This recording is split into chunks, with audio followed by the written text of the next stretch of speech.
On behalf of the entire staff of Beech Ridge Motor Speedway and the Cusack family, it's my pleasure to welcome you to Maine's oldest continually operating family-owned speedway. My name is Bruce Elder, your race commentator, and today at Beech Ridge Motor Speedway, it's the 5th stop on the American-Canadian Tour for the running of the Coca-Cola 200. We will be opening with qualifying heats with the Tour cars in just a few moments, but first we'll take a minute or two to acquaint our first-time visitors with the facilities and procedures here at the Speedway. And as you can see, the safety vehicles have taken up their position in the first qualifying heat of the afternoon. In the Coors Tour is ready to do battle here for qualifying positions for the Coca-Cola 200. Mechanical problems evidently plaguing Ron Benjamin right here at the start. 4 cars to qualify this afternoon from the qualifying heats. And there will be 4 qualifying heats. Run right off.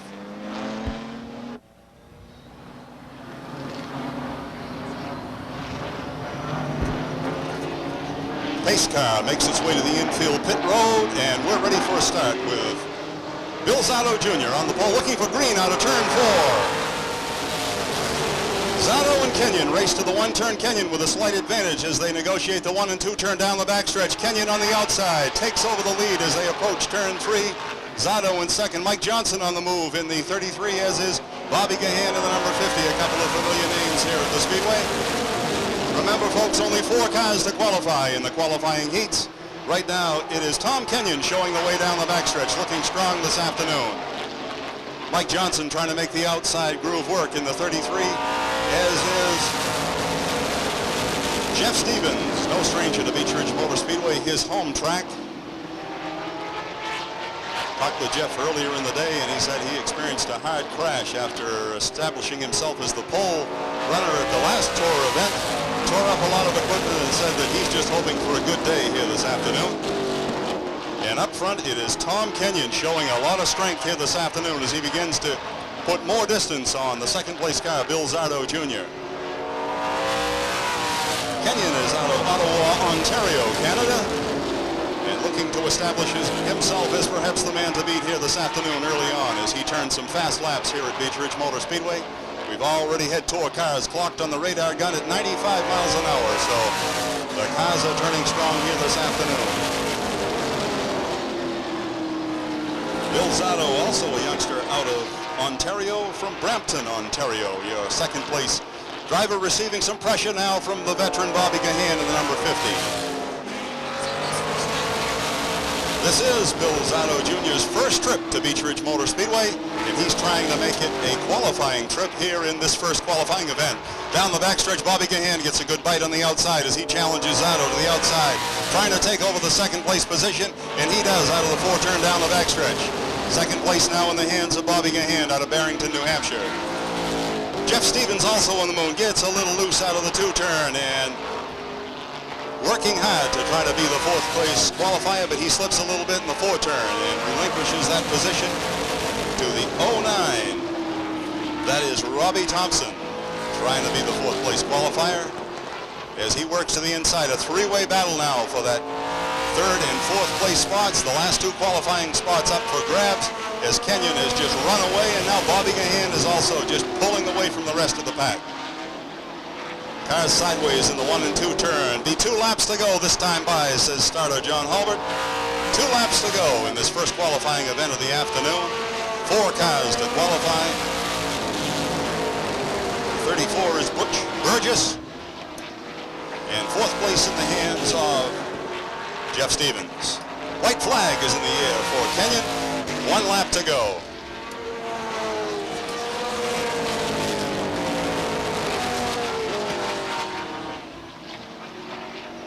Kenyon showing tremendous strength here as he sees the checkered flag in the air as he collects up the first qualifying heat of the day. Second place goes to the 50 of Bobby Gahan. The 3rd place to Butch Burgess, and the 4th and final qualifying position goes to Jeff Stevens. First qualifying heat in the record book for the Coca-Cola 200.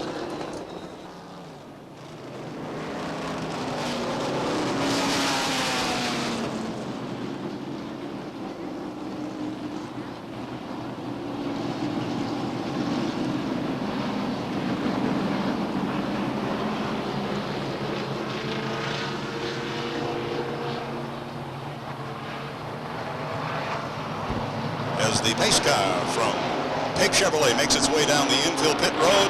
Carlton Roby and Kelly Moore on the front line bring down the second qualifying heat of the day. Green flag is in the air out of turn 4, and Roby jumps into a quick lead as they negotiate the front stretch into turn 1. Now Buzzy Bazanson looks to take over the second spot if he possibly can, but he has Kelly Moore working the outside.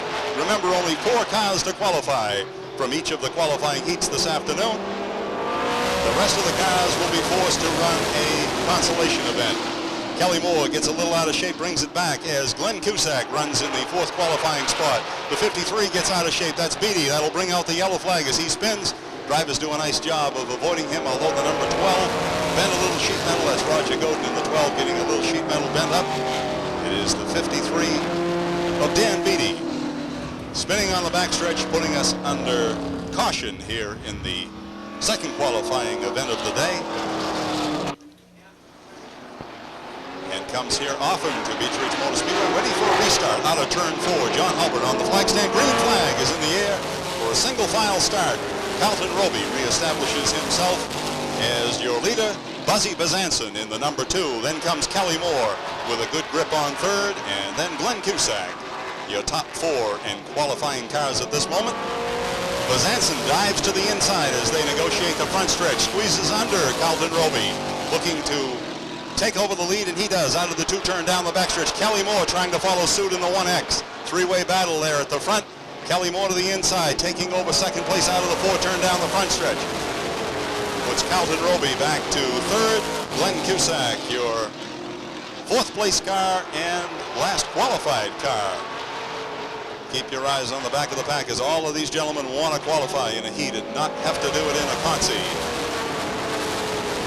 Glenn Cusack looking to the outside of the Carlton Roby automobile in through turns 1 and 2. Also on the move back in the pack is the 23 of Dale Shaw. Dale Shaw, always a strong runner when he takes up an event here at Beech Ridge Motor Speedway. Glenn Cusack working to the outside of the 24 now as he negotiates the backstretch. We'll be coming to the halfway point this time by. It'll be 6 down and 6 to go. The battle is for 3rd, a side-by-side battle with Carlton Roby in the 24. Glenn Cusack edges ahead out of the turn 2 rather. Continues to work side-by-side between the turns 3 and 4. Buzzy Bazanson holding off Kelly Moore in the 1X spin by the number 9. Trying to refire the number 9 as he manages to refire the car. Cars move to the outside. Finally, the 9 refires. That's Yvonne Bedard, veteran Coors Tour competitor.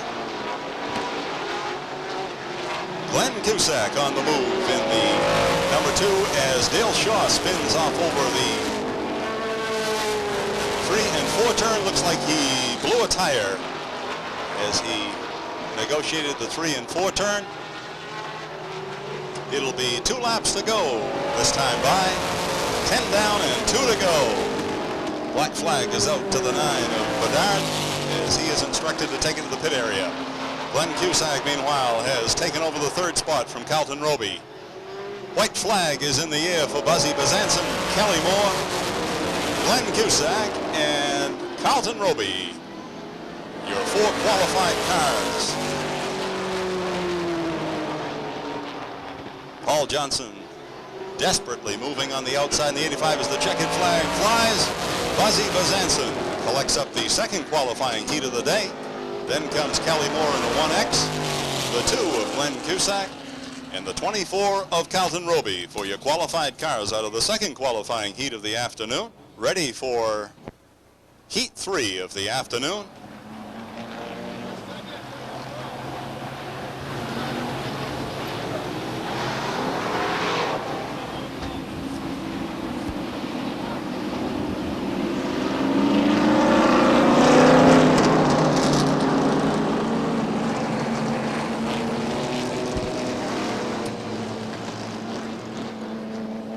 Don Alexander and Gary Smith on the front line. Then comes Steve Knowlton. Very impressive runner last year, wherever he went in the pro stocks. leading rookie at this point on the American Canadian Tour. Alexander and Smith bringing it down to a green flag out of turn 4. Side-by-side battle down to the one turn. Alexander to the inside, Smith to the outside. Remember, only 4 cars to qualify in each of these qualifying heats. Knowlton on the move on the inside, as is Randy McDonald in the 01. As the cars on the inside seem to get a little bit better bite. And they force the 75 of Gary Smith to stay in that outside row. Kind of difficult to run that outside groove early on in the day. Knowlton on the move on the outside as he challenges the 7 of Alexander. Out of turn 4, Alexander to the inside, Knowlton to the outside. Knowlton edges ahead into the one turn, and it looks like he's running to the front. Early on this afternoon, it's Steve Knowlton taking over the lead down the backstretch in the 88. Then a side-by-side battle shaping up with Randy McDonald working the outside of the 7 car of Don Alexander. The 11 of Claude Leclerc on the move, wanting to qualify, and he moves into the 3rd spot very quickly. Kurt Gary, already a feature winner here at Beech Ridge Motor Speedway, the youngster out of Limerick, Maine, on the move, trying to be the 4th place qualifier. The 01 of Randy McDonald putting the pressure to the back bumper of Knowlton in the 88. As the leaders put a little distance on Kurt Gary, and Gary puts a little distance on the rest of the pack. Cabana looking for racing room back in the pack, always a car to watch, as he is the 2nd place contender in the point standing right now, looking to perhaps take over today if he possibly can. A legend out of Canada is Jean-Paul Cabana in the 5A. Starter John Hulbert says halfway point, 6 down and 6 to go in this 3rd qualifying heat of the day. The 88 of Kurt Gary trying to close the gap on the top 3. Ralph Nason also on the move in the number 10 down the backstretch, with the laps are winding down, and he's going to have to really make time to make it up in a qualifying spot here this afternoon. But Nason is certainly a man who can do it in the number 10 as he works his way around the outside of Kevin LePage. The leaders, meanwhile, putting distance on those cars back in the pack, making it difficult for them to get a qualifying spot here this afternoon. Knowlton continues to show the way with Randy McDonald right at his back bumper. Then comes Claude Leclerc, and Kurt Gary has closed up on the front 3, making it a contingent of 4 at the front, and they are your qualified cars. Remember, only 4 cars to qualify from each of the heats. The rest will have to run in the Consi. 2 laps to go, says starter John Hulbert. 2 to go.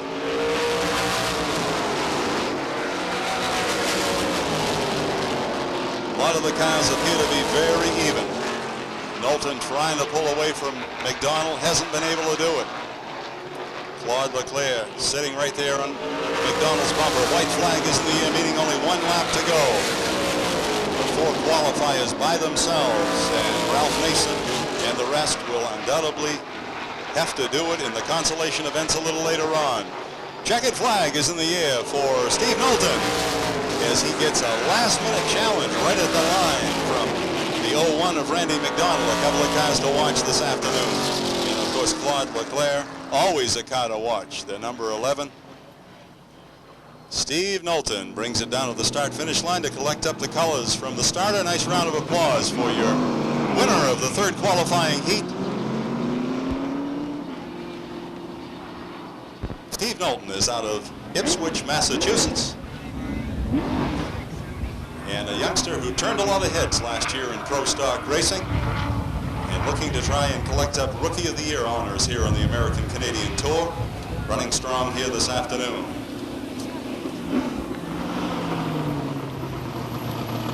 Fourth qualifying heat, entering the track at turn 3. Ready to start qualifying heat 4 of the day, with Coburn and Beam on the front line, bringing them down to starter John Hulbert. Green flag is in the air out of turn 4, and Coburn tries to jump into a quick lead in the 54. Beam working the outside groove. The 62 is Larry Pottle. Bob Randall looking for racing room on the outside. The 19 on the inside is Dwayne Seekins. Remember, only 4 cars to qualify.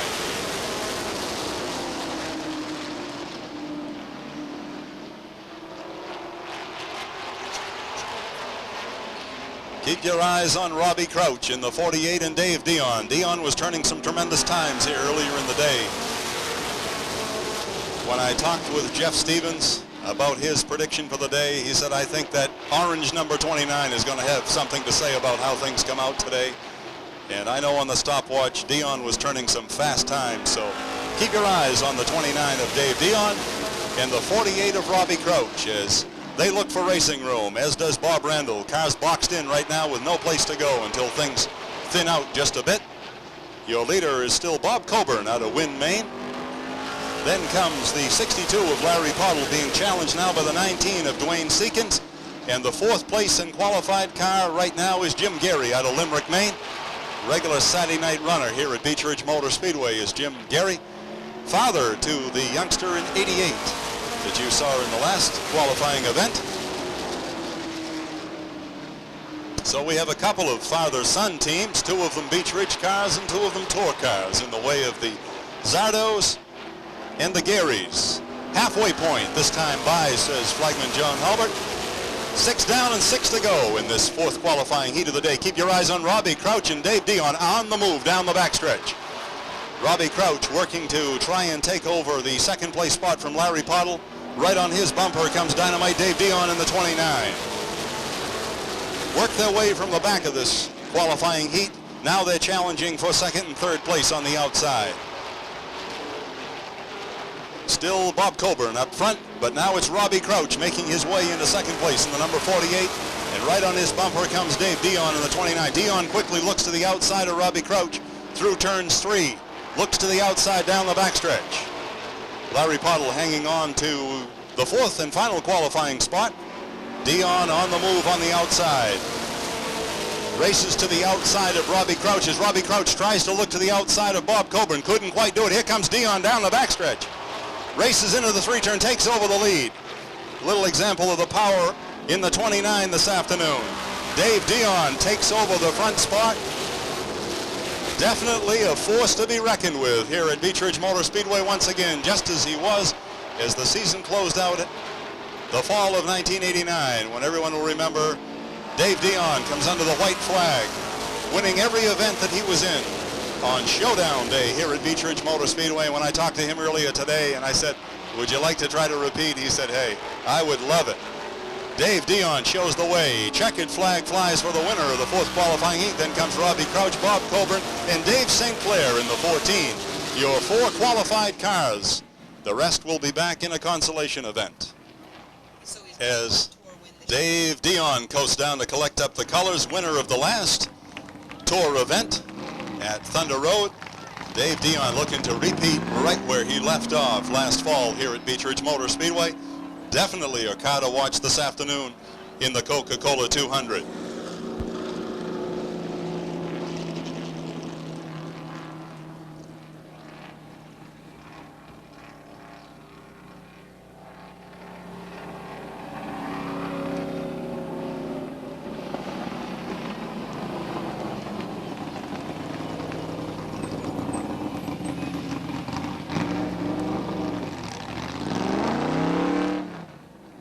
Next on the agenda will be a limited sportsman feature, the Lower Point Limited Sportsman. In the second row, the 66 is driven by Trent Smith. And to his outside, the number 7 is Gary Hopper. The 32 on the inside is Guy Poulin. To his outside, the 97 is Ralph Height. Mike Grant behind the wheel of the number 9. The number 37, Larry Gelinas. The number 110 is Phil Brackett Jr. The 55 is Mark Bernia. The 91, David Culprit. 74 is driven by Gary Adams. The 60 is Lloyd Washburn. 19 is driven by Phil Weeks. The 79, Phil Weber. The 13, Ed Gallant. The 80, Darrell Ward. The number 1 is Dave Sprague. 56, Robert Bodwell. The 08, Rodney Moody. The 50, Alan Burraby. Green flag is in the air out of turn 4 as the number 114 of Dan White jumps into a quick lead. And then it's a two-way battle for second place. Trent Smith trying to take over second on the inside, and he does out of the 2-turn down the backstretch. Then comes the 71 of Scott Lucia. The 32 of Guy Poulin. And the number 7 of Gary Hopper for your top 5 cars. Trent Smith putting the pressure on the 114, and they tangle coming out of the two-turn. That gets the 114 of Dan White right around, and he's facing traffic. Cars do a nice job of dodging the 114, but we stay on the green as he backs it into the infield. Yellow flag comes out as he is unable to get the car clear of the oncoming traffic. Ready to restart this first qualifying heat of the, feature, first low point feature. Green flag is in the air as Trent Smith looks to take over the lead that he had established. And working to the outside is the 32 of Guy Pullen. On the inside, the 7 is Gary Hopper. Inside opens up, and Gary Hopper challenges Trent Smith on the inside. Hopper, driving the number 7, takes over the lead out of the four-turn as he works the inside groove to his advantage. Right on his bumper is the 60 of Lloyd Washburn as Trent Smith is stuck in that outside groove. Here comes Ralph Height in the 97 and Mark Bernier in the 55 as the inside groove works well for these limited sportsmen here early in the day. Trent Smith way up high as he gets the car a little bit out of shape, and that's all it took for about half the field to get by him. Meanwhile, up front, the lead is in the hands of Gary Hopper in the number 7. The 60 is Lloyd Washburn. The 97, Ralph Height. Then comes Mark Bernier and young rookie Steve Carrier holding down the 5th spot in number 83. Washburn now dives to the inside of the number 7 of Hopper. They race side by side in the 3-turn, and negotiating the 4-turn, the 60 takes over the lead. As he squeezes to the inside, now Ralph Height also follows suit. Once again, that inside groove being the spot to be early in the day. Washburn trying to establish himself as cars scatter in the 4-turn. It's Joe Green in the 30 getting right out of the way in the infield. Car up on the 4-turn, unable to refire. That'll put us under yellow flag once again. That looked like the 50 sitting up there on the 3-turn. Ready to restart this limited sportsman main event with Washburn and Height on the front line. Green flag is in the air out of turn 4, and it's a side-by-side battle down the front stretch. Lloyd Washburn to the inside, Ralph Height to the outside. Mark Bernier has taken up a challenge to the inside of Ralph Height as he races the inside groove down the backstretch side by side with Ralph Height, trying to take over the second place, and he does between turns 3 and 4. Cars get out of shape just a little bit. That is the 37 of Larry Gelinas racing to the outside of the 79 of Phil Weber. Talked to the Phil Weber crew, and they worked much of the night getting the 79 back into shape after kind of a tough break last night. Larry Gelinas flies into the 3 and 4 turn to the outside of the 79 and the 97. Up a little high, and he'll have to work his way back down as he takes over the 4th place, momentarily anyway, racing to the outside of the 79 of Phil Weber, your 4th place competitor. And Larry Gelinas takes over the 4th place, but Weber fights right back on the inside.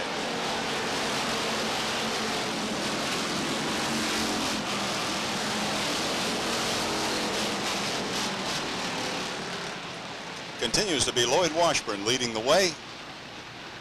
The 55 of Mark Bernier at his rear bumper. Then comes a battle for 3rd with Ralph Height on the inside, Larry Gelinas working the outside in the 37. 5th place is held by the 79 of Phil Weber. So your top 5 in this afternoon's low point feature for the limited sportsman.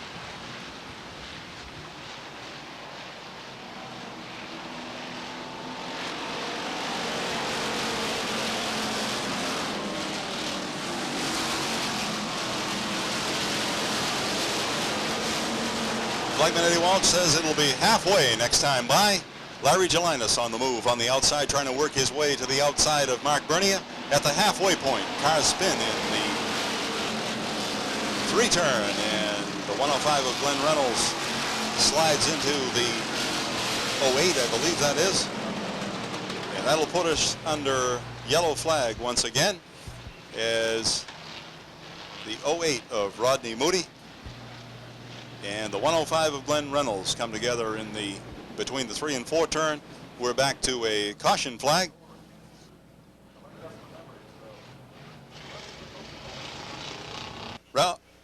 Lloyd Washburn and Mark Bernier Flagman Eddie Waltz doesn't like the looks of that start, and he'll put the cars to caution on the backstretch. Bring them back for a realignment. Once again, ready for a restart in this limited Sportsman low point feature of the day. Lloyd Washburn, Mark Bernier on the front line, coming down to a start out of turn 4. Green flag is in the air. It's a three-way battle right at the start-finish line. Larry Gelinas dives to the inside as Washburn and Bernier went a little bit wide. It was Larry Gelinas with a quick move to the inside, and he takes over the lead, putting some distance now on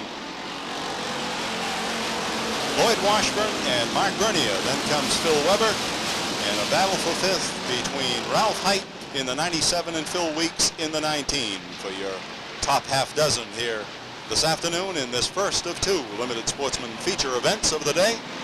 Larry Gelinas showing the way in the 97.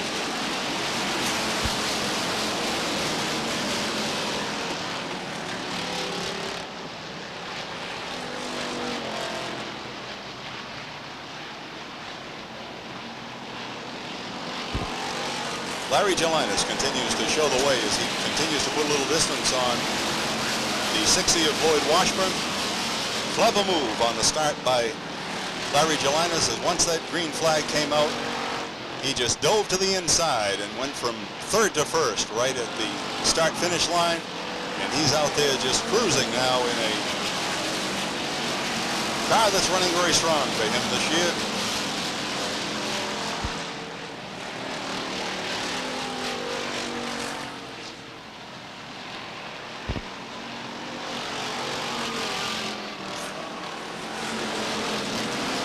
Second place continues to be held by Lloyd Washburn.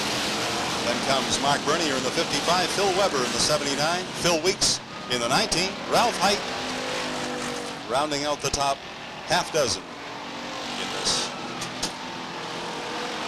first feature this afternoon.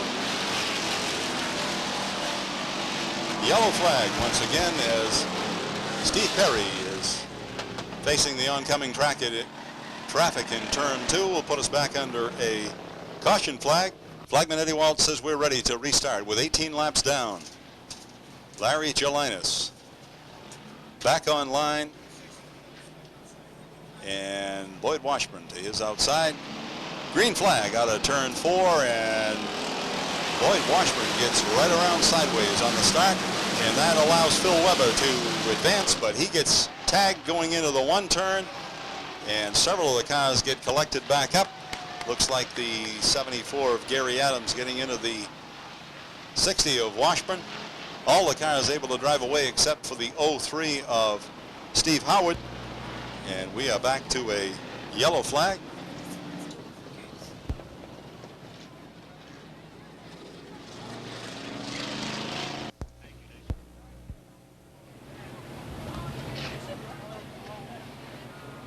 Flagman Eddie Waltz says we're ready to restart once again with Larry Gelinas and Mark Bernier on the front line.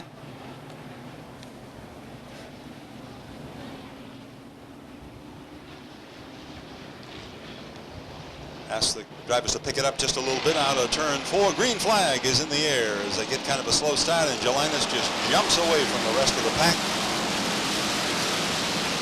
Bernier manages to work his way into the inside groove. On the move on the outside, it looks like the 49 of Ron Smith trying to challenge Ralph Height in the 97. It'll be 2 laps to go this time by. Flagman Eddie Waltz says 2 to go.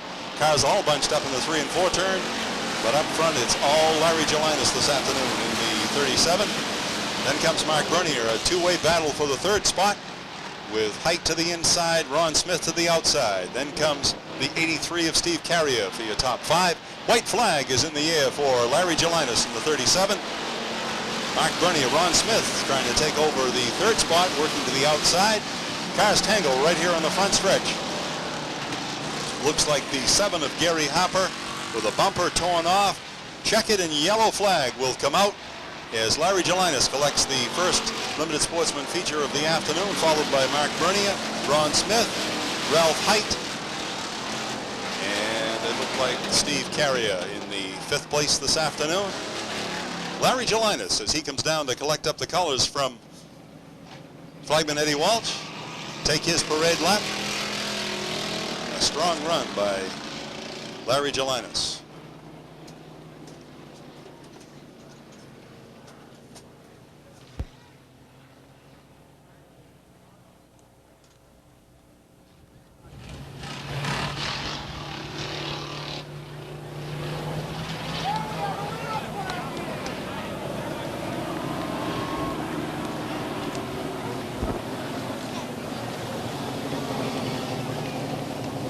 Larry Gelinas returns the colors to flagman Eddie Walsh and collects up his first feature event of the 1990 season in an impressive way. Next on the agenda will be the consolation events for the American Canadian Tour. They'll be out in just a moment. There's Larry Gelinas exiting the 37. A nice run this afternoon, Larry.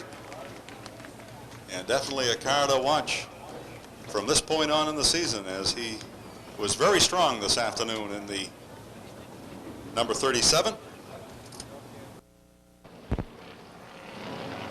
Only 5 cars to qualify in this first consolation event of the afternoon.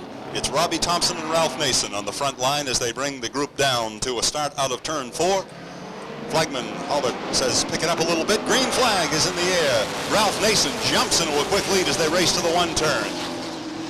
Thompson trying to fight back on the inside. They're even at turn 2 down the backstretch. Nason once again on the outside with a slight advantage, but Robbie Thompson battles right back on the inside. Even battle at turn 4. Here comes Thompson up the inside as he retakes the lead on lap 1. Nason in second. Then comes Mike Johnson, the 66 of Jim Gary, and the 5 of John Paul Cabana, your qualified cars at this point. 5 cars to qualify, and they have broken away from the next group of cars, led by Bill Zardo in the number 40, also looking for a qualifying spot. McDonald looks impressive as he puts some distance on Ralph Nason. Mike Johnson right at the back bumper of Nason. Jim Gary, John Paul Cabana now getting a lot of pressure from Bill Zardo in the 40.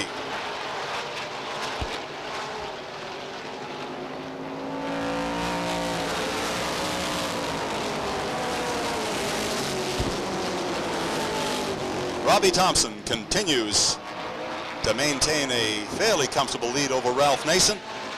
Then the cars are stacked right up behind Nason. Comes Mike Johnson in the 33, Jim Gary and John Paul Cabana in the 5A. 5 qualified cars up front, but it's Thompson with an impressive run up at the front spot.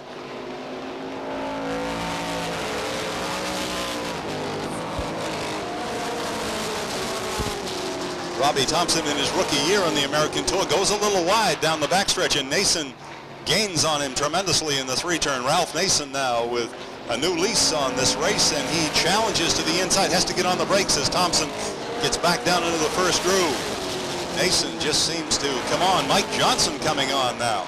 Maybe the tires are heating up. It's hard to tell, but Nason and Johnson seem to just get a tremendous bite this last lap. 3-way battle now. Nason dives underneath the Thompson car and takes over the lead. He goes a little wide. Johnson and Thompson come together. They do a nice job of holding the cars, and it is racing Ralph Nason out of Unity, Maine, showing the way now. One of those cars in a 3-way showdown battle at the end of last season. Along 2 laps to go, says flagman John Hulbert. 2 laps to go.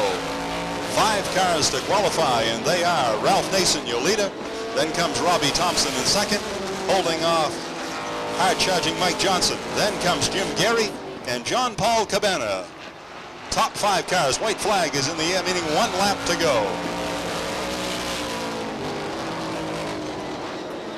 Mike Johnson looks to the outside of Robbie Thompson now in this last lap. Couldn't quite do it on the backstretch. Looks to the inside now, but Thompson's there.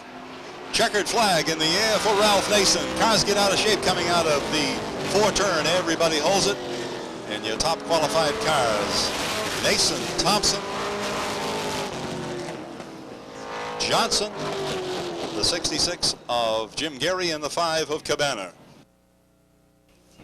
Ralph Nason brings it down to the start-finish line to collect up the checkered flag. Strong run from about the midway point on of this consolation event. Ralph Nason's car just seemed to get a bite and go. For a while it looked like Robbie Thompson was going to be unbeatable, but it turned out to be Ralph Nason, the veteran out of Unity, Maine, with an impressive consolation win here this afternoon. Second consolation event rolling out of pit road. Once again, 5 cars to qualify in this 12-lap consolation event. As the pace car moves to the infield pit road, we're ready for a start out of turn 4. Flagman ready out of turn 4 comes the 15 of Derek Lynch, grabbing the lead at turn 1. A challenge on the inside is Paul Johnson in his tour car. To the outside, Dwayne Seekins in the 19. Then comes the 12 of Roger Godin and the 13 of Mike Mayetta. Your top 5 at this moment. Kevin LeBage looking to run the outside, as is Bob Randall, desperately wanting to qualify for the main event this afternoon. But right now it's Derek Lynch leading the way. A two-way battle shaping up for second between Johnson and the 19 of Seekins. Seekins slips a little bit, and now he finds himself back in the 5th spot as the inside row works well. Remember, only 5 cars to qualify. Derek Lynch at the point. Keep your eyes on young Dale Shaw as he looks to work his way up from the back of the pack. Does not have a lot of time to do it, and a lot of cars to get around to make it to that top 5. Derek Lynch with pressure now from Paul Johnson in his tour car.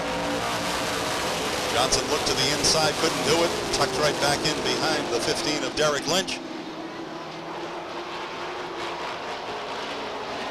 5th place qualifier right now is the 14. That's Rick Martin.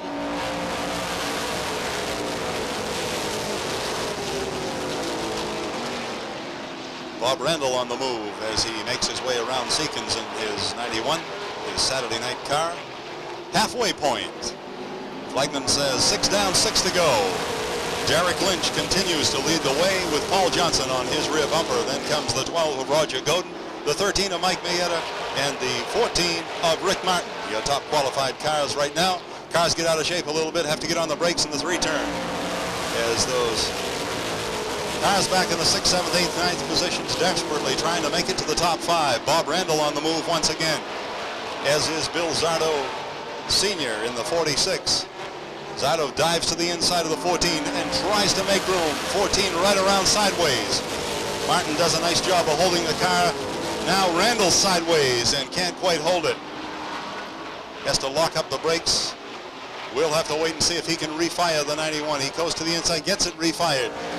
Keeps us under green flag. A tough break for Bob Randall as the car got loose. Kind of get out from under him there in the 1 turn and puts him about 3/4 of a lap behind.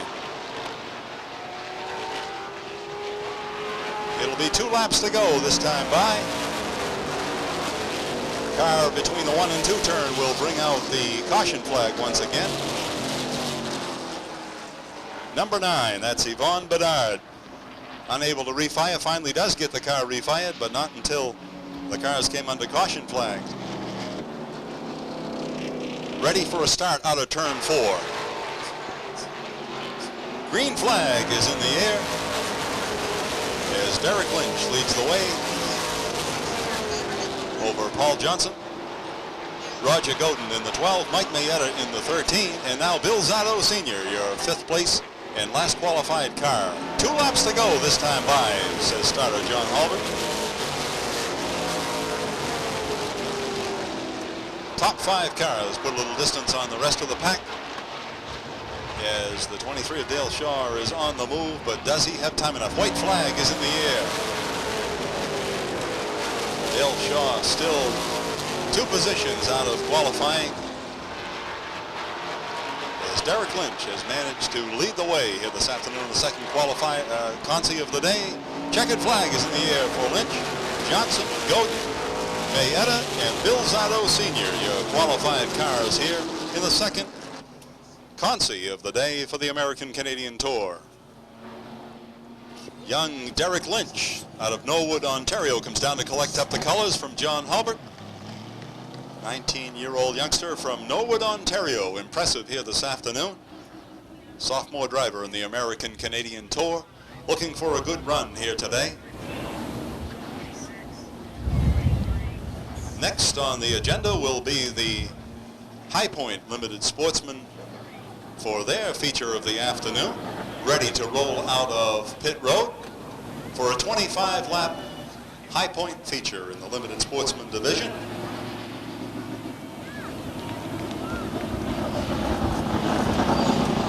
Nice round of applause for young Derek Lynch as he comes back and returns the colors to assistant starter. And we're ready now for Limited Sportsman feature 2 of the day. The 48, Tom Bragg. 54 is Rick Frenette. The 0 is driven by Gary Clough.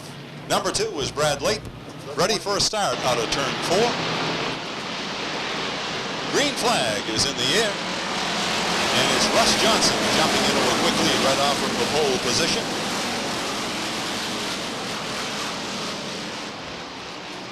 Russ Johnson, Chuck Haynes, Doug Shores in a battle with Richard Olin for third. Then comes Donnie Morse and Dave Oliver in a side-by-side battle for fifth spot.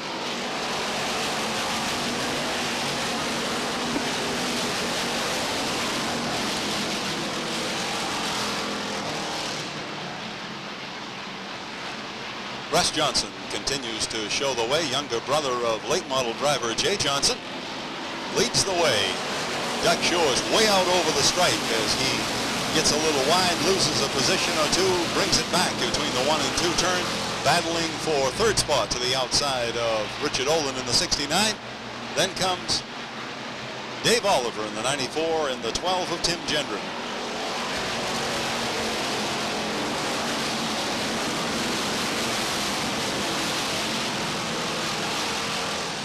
Russ Johnson with some pressure now from Chuck Haynes at his back bumper. Side-by-side battle continues for third place with Olin to the inside, Shores to the outside. 107 of Doug Shores continues to battle to the outside of Richard Olin. Drivers do a nice job, and that side-by-side battle continues down the backstretch. Richard Olin in the 69 takes a slight advantage now over Doug Shores, hanging on to the third position. Doug Shores settles into fourth. Then comes Dave Oliver, the 94, your fifth place competitor. The 0 experiencing some problems down the backstretch as he coasts down through turns 3 and 4. Doug Shores gets out of shape and turns the car between the 3 and 4 turn, and he's collected up by the 72 of Mark Field. Also spinning in that effort to avoid those cars is the Z28 of Kevin Durgan. That brings us under yellow flag. There's a flat tire on the right front of the Gary Clough car.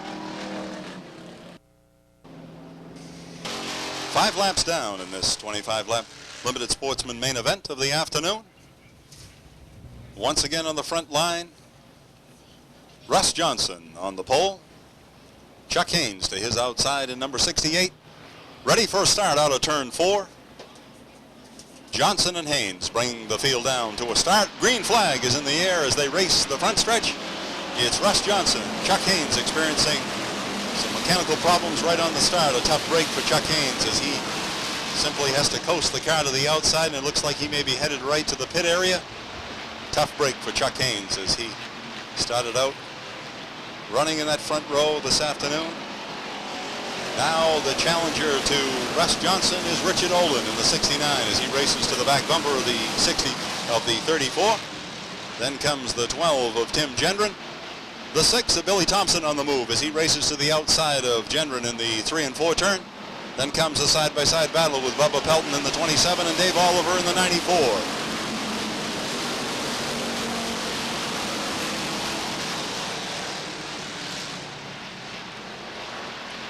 Young Russ Johnson continues to show the way in the number 34. Richard Olin trying to find a way around the 34. So far has not been able to really mount a challenge. Then comes the 12 of Tim Gendron, looking to hold off the hard-charging Billy Thompson. And Bubba Pelton now on the move in the 27. Car's a little out of shape between the 3 and 4 turn. Everybody straightens the car out okay. Some of the High Point men trying to find racing room. Back in the pack, keep your eyes on the 111 of Pee Wee Knight, current point leader in this limited sportsman division. On the move, as is the Z28 of second place contender in the point standings, the Z28 of Kevin Durgan.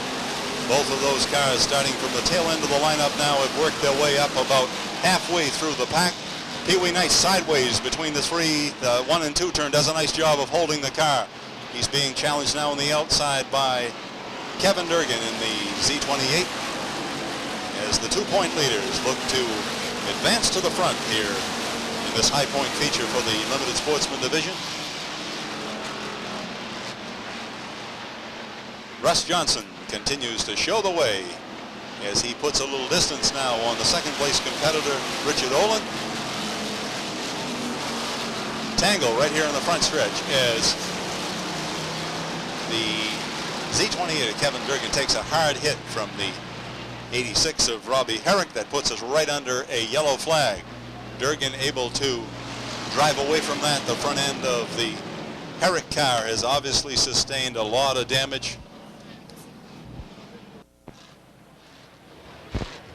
Blagman Eddie Walsh says the lineup is correct and the track is clear, and we're ready to restart with 12 laps down in this 25-lap limited sportsman main event for the higher point cars. Russ Johnson and Richard Olin bring the field down. Green flag at turn 4. Russ Johnson trying to reestablish his lead. And a lot of pressure now for that second and third place as the cars of Gendron and Thompson get together. They race side by side for position 3. Then comes the 14 of Chris Rule, who's covered a lot of ground, as has the 70 of Jeff Morgan. Halfway point this time by, and spin in the 3 turn is the 111 of Pee Wee Knight as he tries to refire the car. Rolls backward, having difficulty getting the car refired. That'll put us back under caution. Gets it refired and backs it down into the pit road. And we also have a spin. Looks like Donnie Morse in the turn, and it looks like maybe the 51 of Kerry Anderson out against the sand pile in turn 1 also.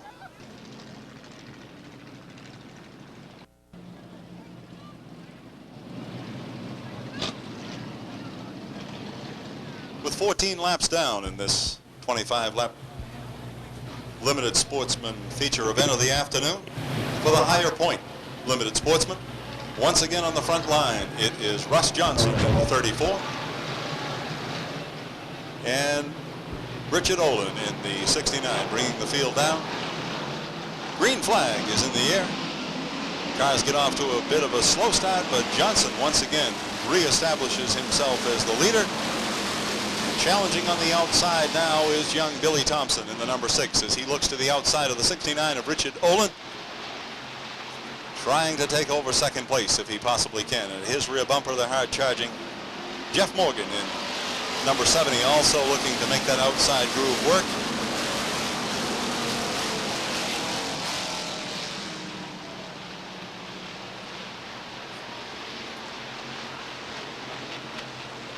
Russ Johnson continues to lead the way over Richard Olin. Then a side-by-side battle shaping up for third with Tim Gendron to the inside, Billy Thompson to the outside. Then another side-by-side battle shaping up with Chris Rule in the 14 to the inside of the number 70 of Jeff Morgan for your top half dozen limited sportsmen.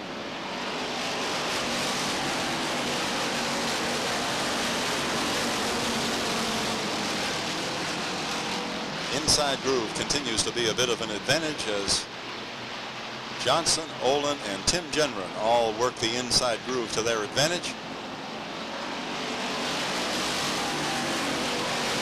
61 of Scott Johnson experiencing a little sheet metal problem, apparently not interfering with his visibility as yet as he races to the outside of the 94 of Dave Oliver, now in a squeeze with several other cars, and will have to back off as he has come on to the 76 of Earl Glidden Jr., rookie in the limited sportsman division. Up front, Olin looks to the inside now of Russ Johnson. Johnson goes high, and that opens up the inside lane for Olin in the 69.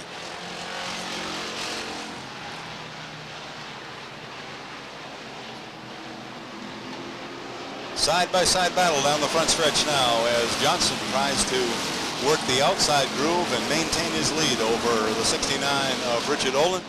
Side-by-side down the backstretch, and a lot of pressure now at the back bumper comes Chris Rule in the 14, Tim Gendron in the 12, then a side-by-side battle between the 70 of Morgan and the 27 of Bubba Pelton. Three-way battle up front as they race three wide now. Johnson goes high, and that opens things up for the 69, the 14, and the 12. It'll be 2 to go this time by. 2 laps to go. Richard Olin hanging on to a slim lead over the 14 of Chris Rule. Chris Rule already a feature winner here this year. Richard Olin looking for his first feature event of the year. And he has a hard charger on his outside by the name of Chris Rule, trying to overtake your leader. White flag is in the air, meaning 1 lap to go. Cars race side by side down the front stretch. Three-way battle now as Tim Gendron dives to the inside. It's Gendron, Olin, and out front it is the 14 of Chris Rule. Coming to the checkered flag. Tim Gendron is sideways. Here comes Bubba Pelton, but it's Rule hanging on. Looked like the 12, the 70, the 27, and it was hard to tell from there on back. A real battle right to the finish line, and Chris Rule picks up his second feature event of his young career, coming down to collect up the checkered flag from flagman Eddie Walsh. Strong run by Chris Rule in the Waterman's Ultra Service Center. Car out of Scarborough, Maine.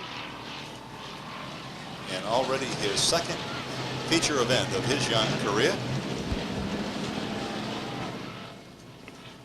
Let's have a nice round of applause for Chris Rule as he exits his number 14. Thanks, Bruce. Chris Rule, congratulations. Win number 2 on the season. Thank you. I can't believe it. I'm glad to be here. Only a 25-lap race. You had to start about midway through the field and usually running 30 laps. I know it had to be an extra challenge in that last lap. Certainly was spectacular. What was going through your mind back there? Well, I figured I'd loop it, but you hanged on to it. That's all that matters, I guess. You know, the car's got a few battle scars on it now. You won the best appearing car here at the main mall. And now it's down to race time. Does that bother your feelings at all? It's a race car now, not a show car. Well, it sure is, and it's racing very well. Peter Roberts from the Coca-Cola Company has the presentation for you. Hey, Chris, on behalf of Coca-Cola, congratulations on running a great race.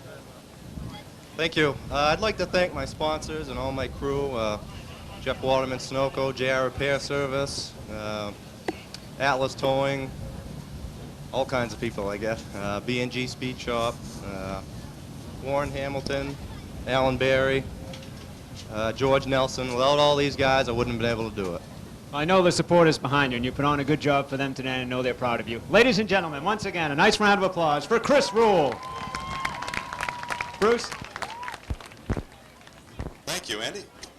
Feature time for the Modifieds. Modifieds will be running a 25-lap feature in just a few moments. Number 29, last night's feature winner, Tommy Oliver. And this afternoon, in the number 11, it is Jeff Stevens. Back in the modified ranks to do double duty this afternoon. Jeff Stevens behind the wheel of the number 11, which you will probably recognize as Willie Elliott's car from last year. As the pace car, the Beretta from Pape Chevrolet, makes its way to the infield pit road, it's Glenn Cusack and Pete Rondo on the front line. Bringing it down to green flag out of turn 4. Rondo jumps into a quick lead. From the second place position, he jumps into a quick lead. Then comes Glenn Cusack in the number 8. The F80 of Scott Watts. Then the 3 of Lou Weatherby racing to the inside of Watts. Then Spike Matitol trying to make his way to the 4th position, but he has to contend with Scott Watts and Lou Weatherby before he's going to be able to do that. Pete Rondo, an impressive feature winner already this year. Strong runner in the number 5 as he quickly puts some distance on the number 8, driven by Glenn Cusack. The number 3 is the team car of number 8. That's Lou Weatherby, winner here opening day. Then comes Spike Matitol challenging now to the inside of Lou Weatherby. Car's jockey for position Bobby Gahan makes his way up into the top 5, taking over 5th place, and it's a side-by-side battle for 6th place with Mike Mayetta to the inside, Scott Watts going a little wide, and now side-by-side with Willie Elliott in the number 1.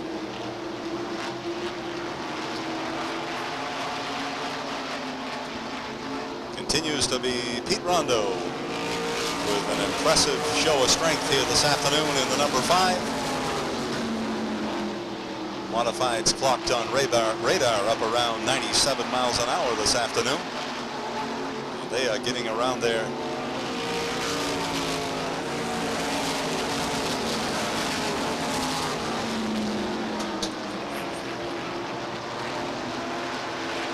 Battle shaping up for 2nd place, finds the cars bunched up from 2nd place right on back through about 7th spot as the cars battle for position. Side-by-side battle for a while there with Mike Mayetta and Bobby Gahan. Bobby Gahan decides to take it to the inside groove, gets a little out of shape in the 4-turn, brings the car back. Willie Elliott looks for racing room down the outside as he races to the right rear of the Channel One video machine. That's the number 3 of Lou Weatherby. Appears to be smoking the tires a little bit. I know he had tire problems earlier in the day. Car gets out of shape in the 4-turn, has to get right off in it. As something's wrong with the number 3 this afternoon. Blew a tire in warm-ups and has been experiencing some tire problems and apparently has not found the answer to those yet. Continues to be Pete Rondo leading the way in the number 5. Then a fine run by Glenn Cusack in number 8. 3rd spot is held by the 89 of Spike Matadol. Then again it is a battle for 4th and 5th with the 50 of Bobby Gahan to the inside and the 16 of Mike Mayetta working the outside groove as they race side by side down the backstretch, jockeying for who's to be 4th and who's to be 5th. And Willie Elliott momentarily boxed in as he sits to the back bumper of the number 50 and looks for a way to go, and there's really no place for him to go right now. The cars will be approaching the halfway mark next time by. Bobby Gahan continues to look for racing room as he's momentarily boxed in.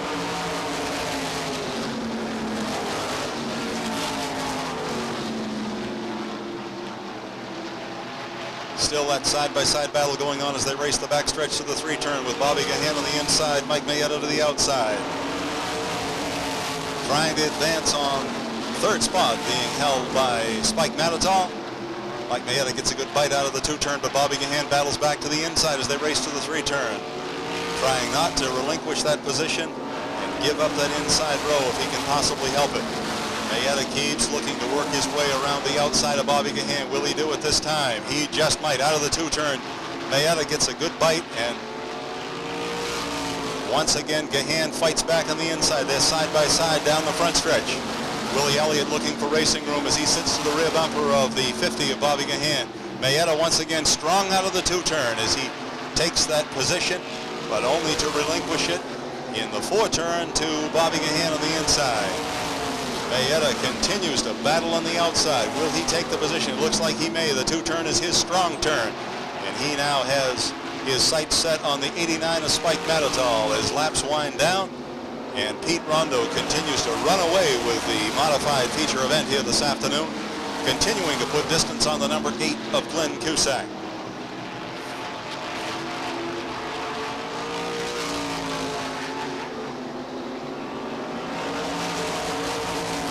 Next time by, it'll be 5 laps to go.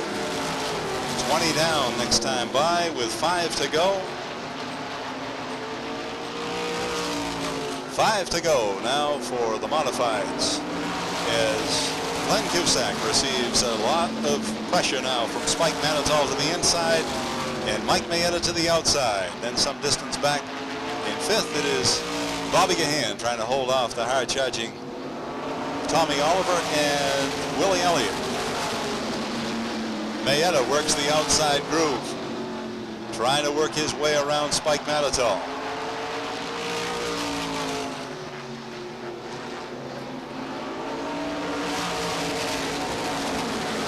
It'll be 2 laps to go next time by, as Pete Rondo has just run away with a modified feature here this afternoon. Sees 2 laps to go.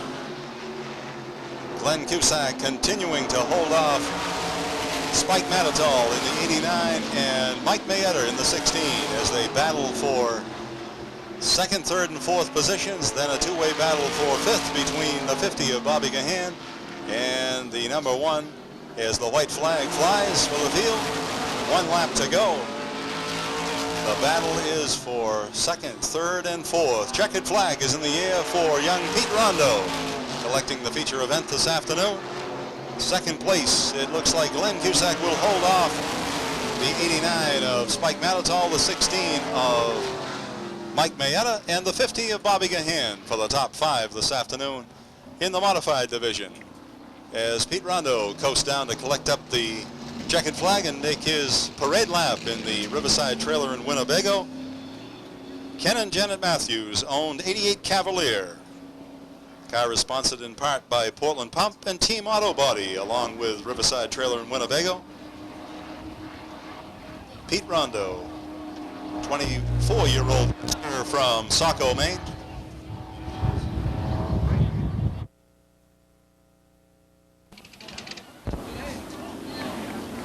As Pete Rondo returns the colors to flagman Eddie Walsh. Let's go trackside at this time to Andy Cusack. Andy? Thanks, Bruce. Pete, congratulations. You pretty much had the field covered, didn't you? Thanks a lot. Yeah, geez, the thing was going real good. I didn't see anybody the whole race. Let me tell you, they were back there, but they were way back there. What have you done to the car this year? It's just been running beautifully. Well, we've made small changes, but I think most of it's myself. I feel a lot more confident this year, so we're driving a little harder. You were Rookie of the Year in the division last year. You've raced in all 3 divisions now, and you say you're getting more comfortable in it. What do you see for the rest of the year? Is this going to be a continuing trend for you? I hope so, yeah. Well, you certainly do look comfortable. You say you look back and didn't see anybody in back of you. Did you bother to feather off the throttle at all? Well, not too much. I wanted to make sure in case something happened, nobody'd be close enough. Well, they sure weren't. There were a whole straightaways length in back of you. Peter Roberts has the presentation from Coca-Cola for you today. Pete?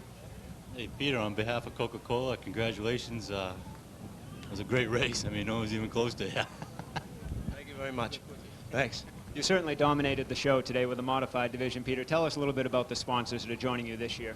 Well, the main sponsor is Riverside Trail and Winnebago Sales, and a few other ones I'd like to thank Petrol Serve, Frost Distributors, B&G Speed Shop, and anybody else, especially the crew. The guys who keep me going all year long.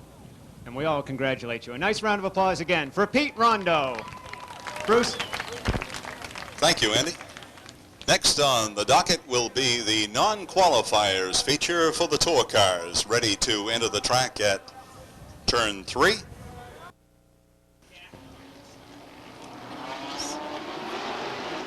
Zato and Shaw bring them down. Green flag out of turn 4, and it's a side-by-side battle at the front stretch. Dale Shaw trying desperately to take over the lead, and he does out of the 2-turn down the backstretch. It's Dale Shaw, your leader.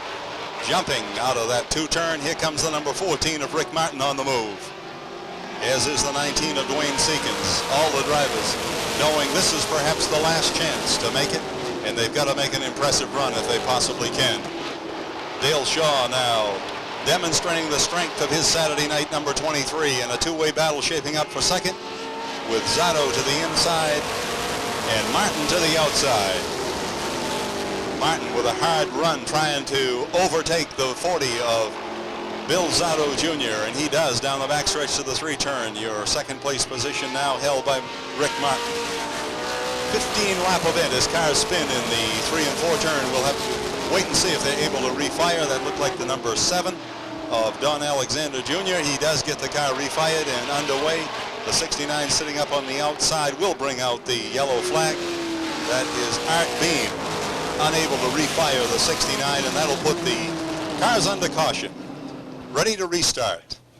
The non-qualifiers feature with 3 laps down. Once again, it's Dale Shaw right on the hot seat. Yellow flag, a false start.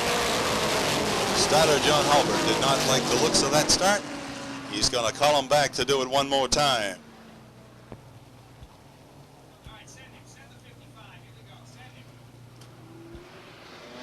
Ready to start out of turn 4. This time, green flag is in the air. Dale Shaw reestablishes his lead with a hard challenge from Rick Martin to the outside. Bill Zotto on the move in the number 40. That's Bill Zotto Jr. in a side-by-side battle with Seekins in the 19. Then comes the 75.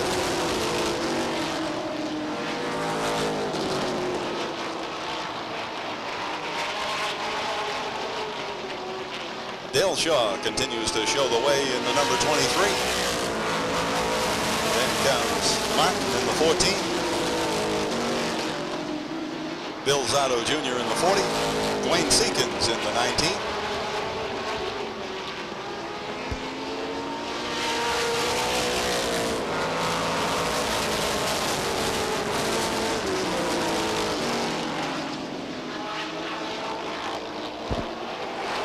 Shaw continues to run a strong run here and try to establish himself as a definite qualifier this afternoon in the 200. As he continues to put distance on the 14 of Rick Martin. Halfway point.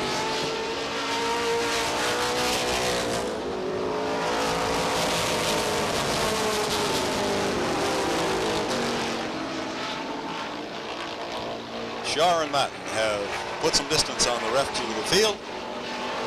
And unless something drastic happens, they will be the cars to advance to the 200. Be 5 laps to go this time by. 5 to go for your leader, Dale Shaw. Second place competitor, Rick Martin. Then the battle shaping up for third between Dwayne Seekins in the 19 and Bill Zotto Jr. in the number 40. The 75 on the move is Gary Smith. Then comes Yvonne Bedard in the number 9.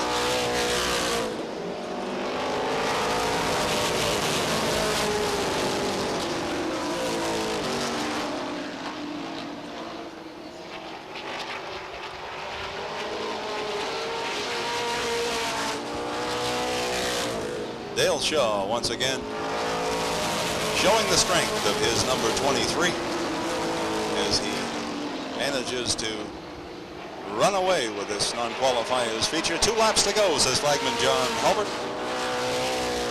Second place competitor Rick Martin. Then comes Seekins in the 19. Bill Zotto Jr. in the number 40. And Gary Smith in the 75 for the top 5 competitors. White flag is in the air for your leader, Dale Shaw.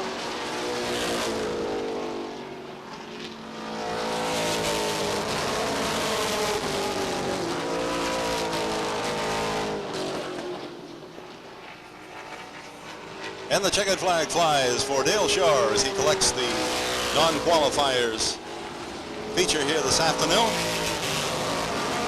The 14 of Rick Martin sideways in the one turn.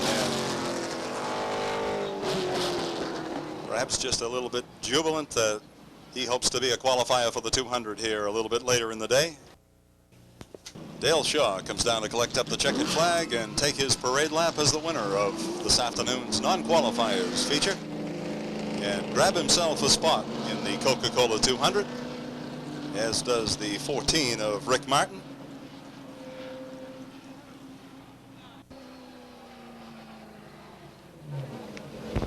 Let's have a nice round of applause for Dale Shaw as he returns the colors and collects up the non-qualifiers feature here this afternoon. At this time, ladies and gentlemen, I'd like you to direct your attention to the front of the pack.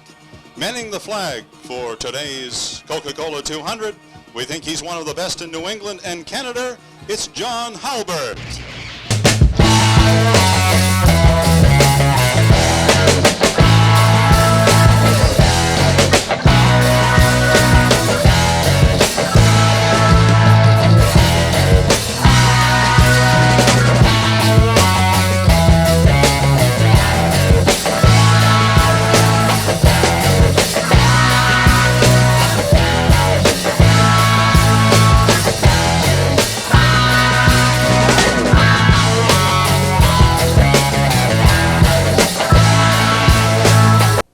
Gentlemen, start your engines.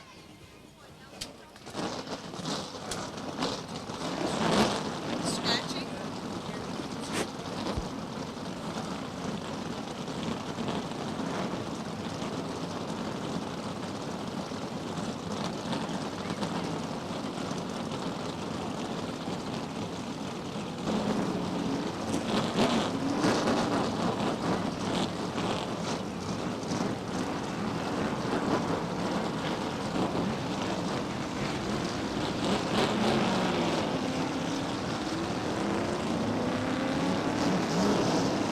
Second row finds defending champion here at Beech Ridge Motor Speedway, Mike Johnson in the 33 into his outside. A veteran for years here at Beech Ridge Motor Speedway, Jeff Stevens out of Kennebunk, Maine. And Tom Kenyon and Robbie Thompson bring the field down to a start at turn 4. Flagman, green flag in the air, and it is the 93 of Tom Kenyon jumping into a quick lead. Mike Johnson dives to the inside and establishes himself as the runner-up in the first lap here at the running of the Coca-Cola 200. On the move is the 44 of Jeff Stevens as he races to the outside of the 09 of Robbie Thompson. Jeff Stevens out of the two-turn down the backstretch establishes himself as the third-place competitor. Also on the move is the 85 of Paul Johnson. Keep your eyes on cars like the 29 of Dynamite Dave Dion as he will work his way up through the field. Also on the move is the 1X of Kelly Moore, the number 2 of Buzzy Bazanson. But up front, it is still the 93 of Tom Kenyon leading the way here this afternoon in the early going of the Coca-Cola 200. 33 is Mike Johnson, the 44 Jeff Stevens, the 09 Robbie Thompson, and Glenn Cusack in the number 2. Number 33 looked to the inside, couldn't quite do it that time by. Keep your eyes on the 33 of Mike Johnson as he tries to dive to the inside of the 93. Had to get on the brakes, and that caused him to lose a bit of time. Works his way back again on that inside groove. Continues to be Tom Kenyon leading the way. Mike Johnson in second, trying to hold off the hard-charging Jeff Stevens at number 44.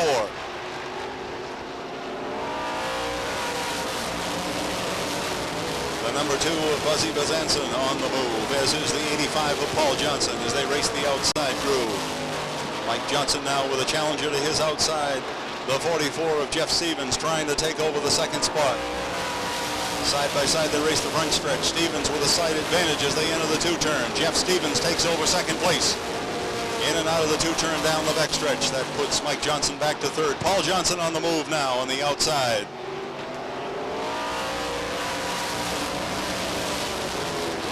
Continues to be Tom Kenyon leading the way, and now Jeff Stevens at his rear bumper. Paul Johnson on the move on the outside, as is the 1X of Kelly Moore.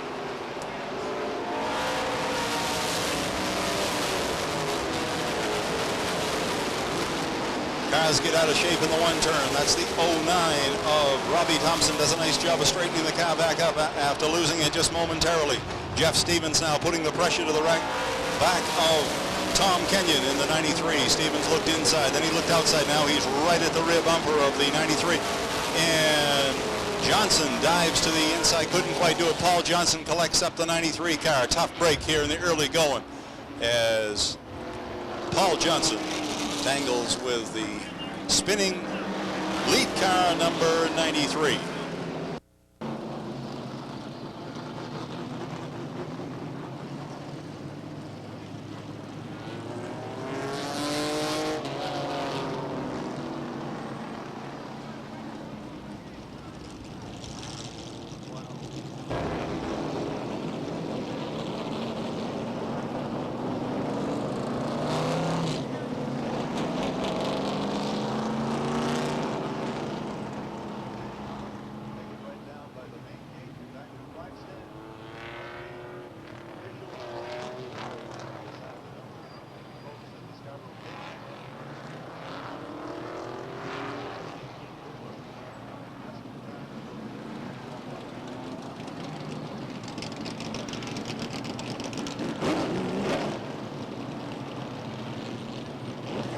With 16 laps down, we're ready to restart with Jeff Stevens on the front line and the 09 of Robbie Thompson. Bring it down to a start at turn 4. Green flag is in the air.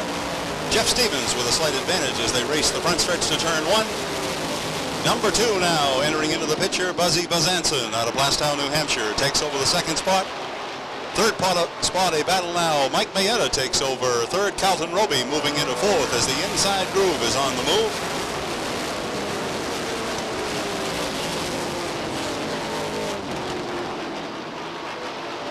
Jeff Stevens continues to show the way. looking for a strong run here at his former hometown track.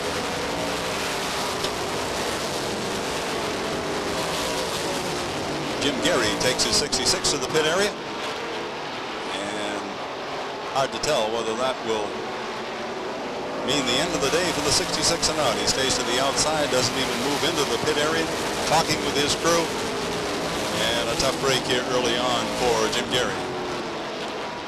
Your leader continues to be Jeff Stevens out of Kennebunk, Maine, followed by Buzzy Bazanson, Mike Mayetta, Carlton Roby, and Glenn Cusack, looking to work his way into the top 5 as he works to the outside of the 09 of Robbie Thompson.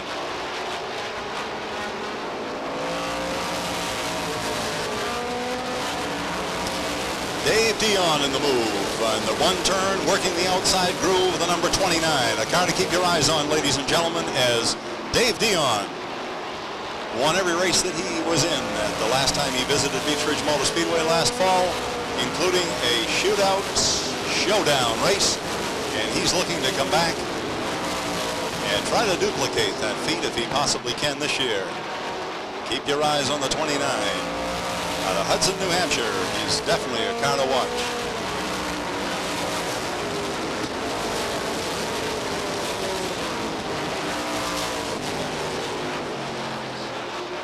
Side-by-side battle now, shaping up for 4th spot as Carlton Roby has the challenger Glenn Cusack to his outside. Glenn Cusack takes over the spot as they race the front stretch and down into the one turn. And at his back bumper is the 29 of Dave Dion. Dave Dion definitely on the move as he has worked his way up to the 5th place now. Looks to the outside of Glenn Cusack. Cusack in his Saturday night car at Beech Ridge Motor Speedway. The 29 of Dynamite Dave Dion on the move down the backstretch as he works to the outside of the number 2. Works his way up one more spot out of the 4 turn down the front stretch. And Dion has worked his way up to 4th already. Next, Dion will set his sights on 3rd place competitor Mike Mayetta.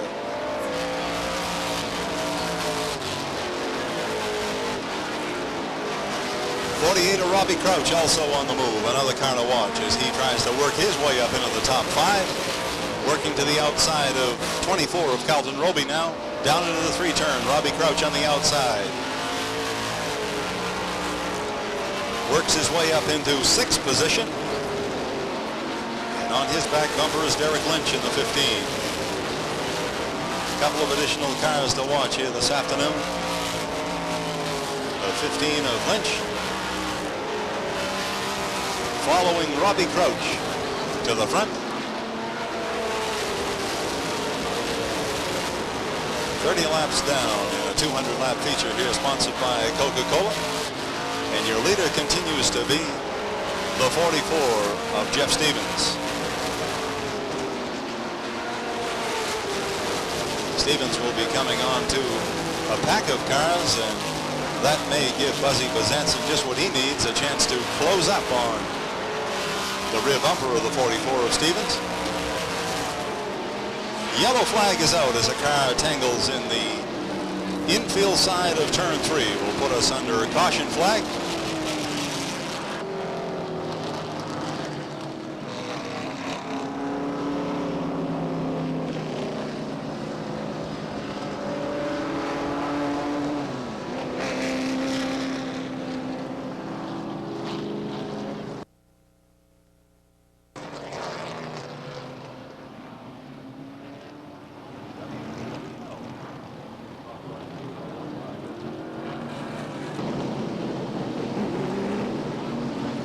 Pace car heads to the infield pit road. We are ready to restart with 36 laps down with Jeff Stevens and Buzzy Bazanson on the front line, bringing the pack down. Green flag out of turn 4, and once again, Jeff Stevens reestablishes himself as the leader.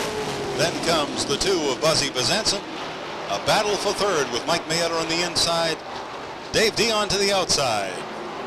A side-by-side battle for 5th.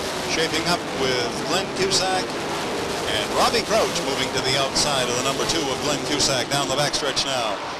Into turn 3, Dion takes over 3rd spot from Mayetta.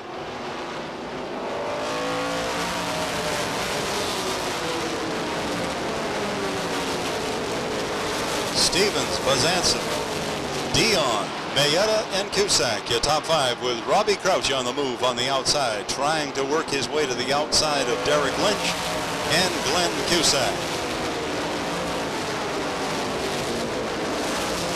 Robbie Crouch again tries it to the outside. This time it looks like he's going to make it work down the backstretch as he takes the 5th place position all to himself now and brings Lynch along with him. Also Ralph Nason on the move. Yellow flag once again as cars tangle in the 3-turn. Bill Zotto, the 53, also involved in that.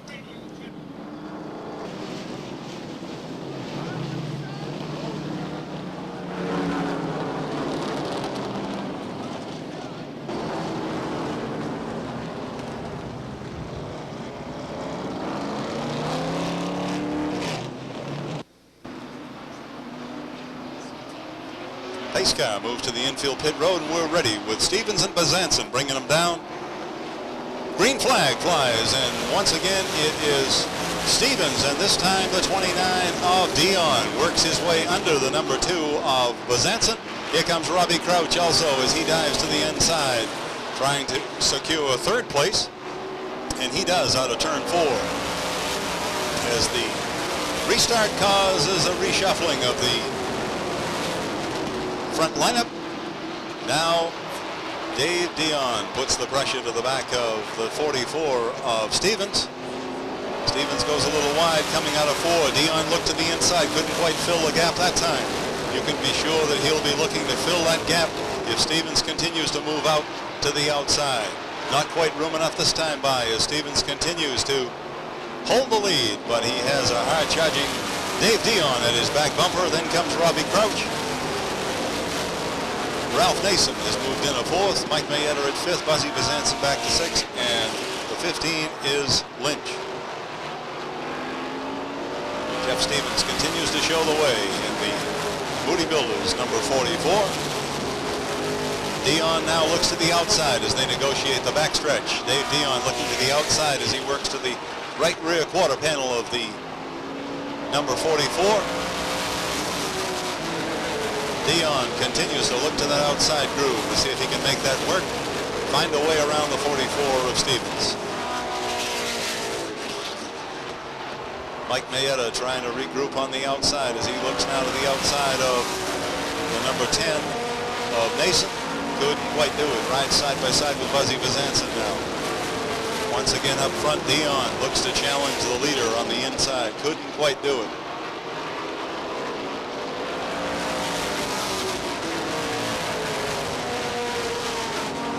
Mayetta now with a good bite in the 1 turn, working to the outside of Nason. Mike Mayetta trying to take over 4th spot to the outside of Ralph Nason. Looks like he just may do it, although Nason fights back on the inside. It's still Ralph Nason, the 4th place competitor. Buzzy Bazanson right on his bumper, and on the outside, losing the grip just a little bit, is Mike Mayetta. Then comes the 15 of Derek Lynch. Dion now drives underneath the 44 of Stevens and takes the lead. Lap 55, we find a new leader in the name of Dynamite Dave Dion, and that sets the 44 of Stevens back to 2nd place. Robbie Crouch in 3rd as they put a little distance on the 4th place competitor, Ralph Nason. Car out of shape here as the number 11 with his suspension broken. Mingle between the 15 of Lynch. 57 laps down in the running of the Coca-Cola 200. We'll be back to a realignment in just a few moments.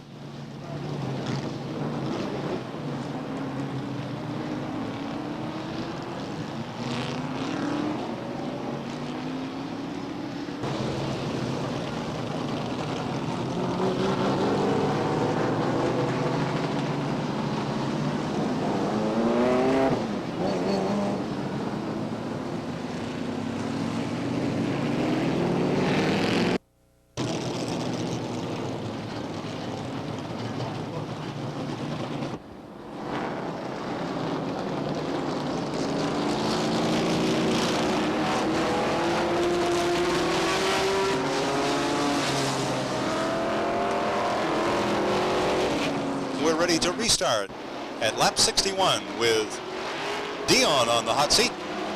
Green flag flies, and it's a side-by-side battle down into turn 1 with Dion to the inside, Stevens to the outside.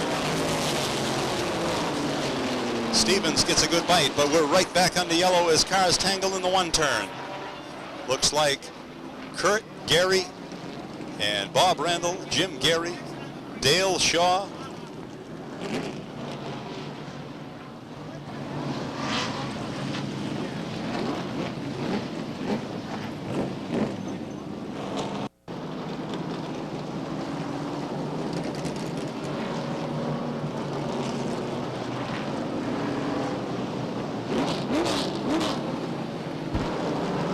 as the officials rework the lineup and some desperate repairs are made to several of the competitors. Bob Randall taking a hard hit in the side. Fortunately, mostly cosmetic damage to the 91, as it is to the 88 of Kurt Gary, and they rejoin the field at the rear of the lineup.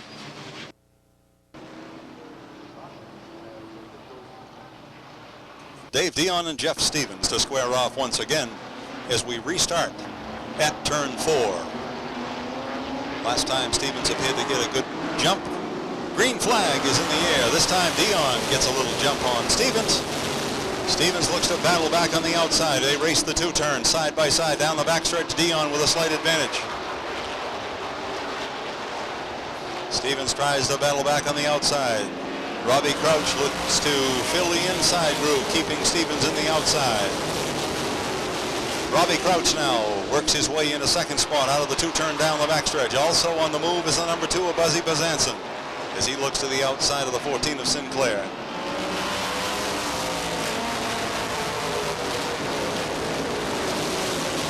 Dion has perennial champion Robbie Crouch in his mirror now in the 48 as Crouch has worked his way up to second spot.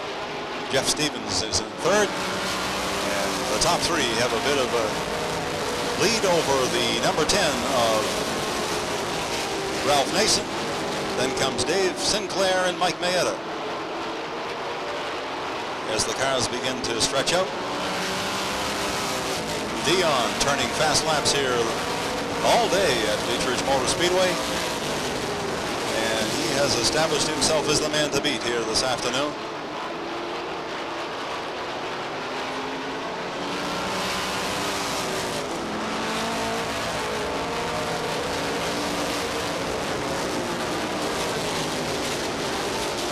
Steve Knowlton on the move on the outside down the backstretch.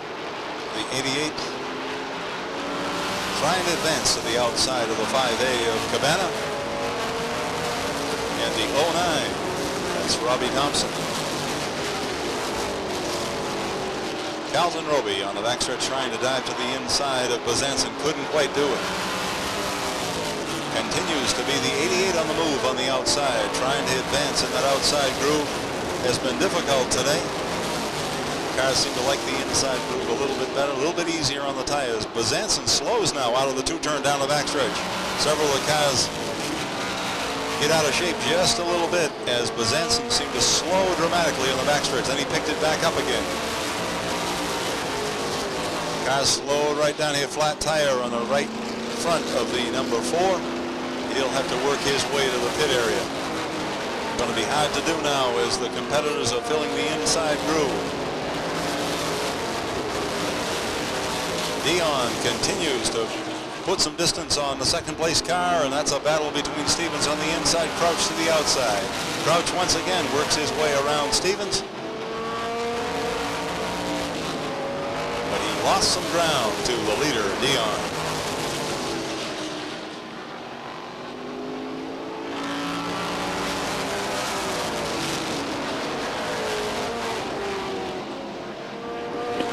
Bazanson obviously experiencing some problems in the number 2 as he continues to circle a track at a pace off the race pace.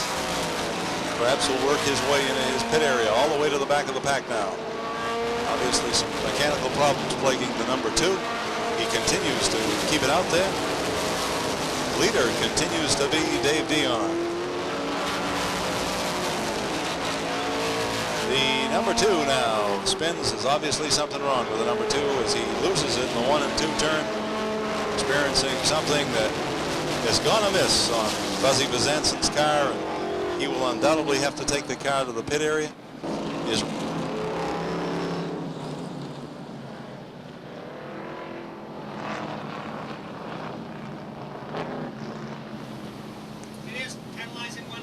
crew checking the number 2, and it looks like a possible flat right rear, or a tire going flat on the right rear of Bezanson's car. Ready to restart once again as the pace car moves to the infield pit road. Once again, Dion, this time with Robbie Crouch to the outside. Flagman asked him to pick up the pace just a little bit.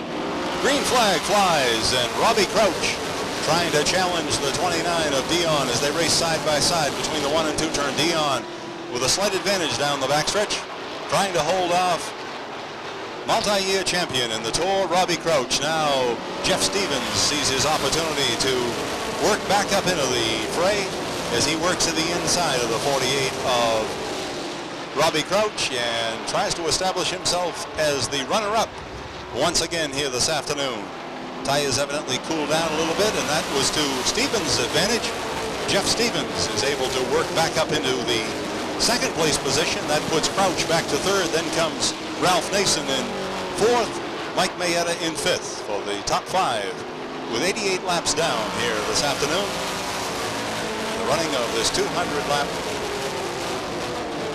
Tour race.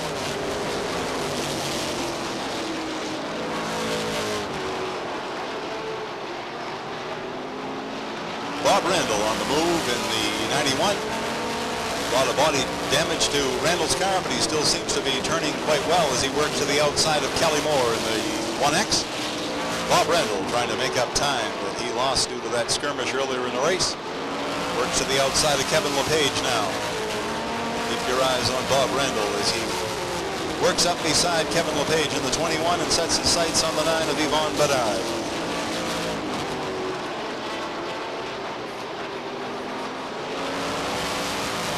Jeff Stevens looks to the outside of the 29 now, trying to mount a challenge to the outside of Dave Dion. That will open up the inside lane for Crouch. It is Dion to the inside, the 44 of Jeff Stevens to the outside. That restart seemed to work to the advantage of Stevens as his car seemingly has run better since that last restart. Enough so that he feels he can challenge the 29 of Dave Dion. Keeps looking for a bit of racing room to try to challenge the 29 of Dion.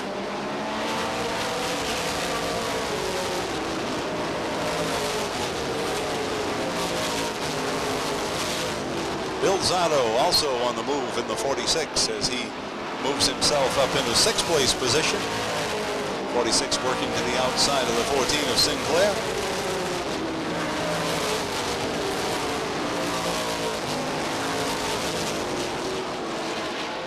Continues to be Dave Dion leading the way, followed by Jeff Stevens, Robbie Crouch, Ralph Nason, and Mike Mayetta, your top 5.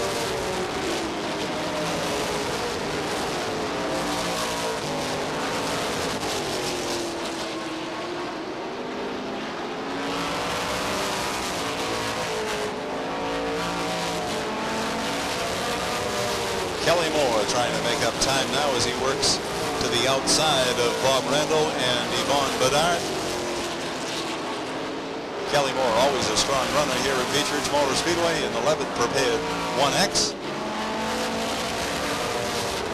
A lot of front end damage and evidently mostly body damage as he is running quite strong. Sinclair spins in the 2 turn. Cars have to go wide. That will bring out the caution flag as all the drivers do a nice job of avoiding the spinning 14 of Dave Sinclair. That will put us under caution once again with 99 laps down.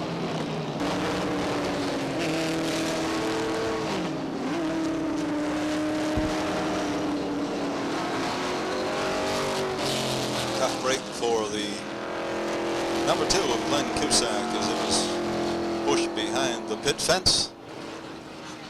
Apparent overheating problems retiring the number 2 of Glenn Cusack after a respectable run here this afternoon. Right at the halfway point of the running of the Coca-Cola 200.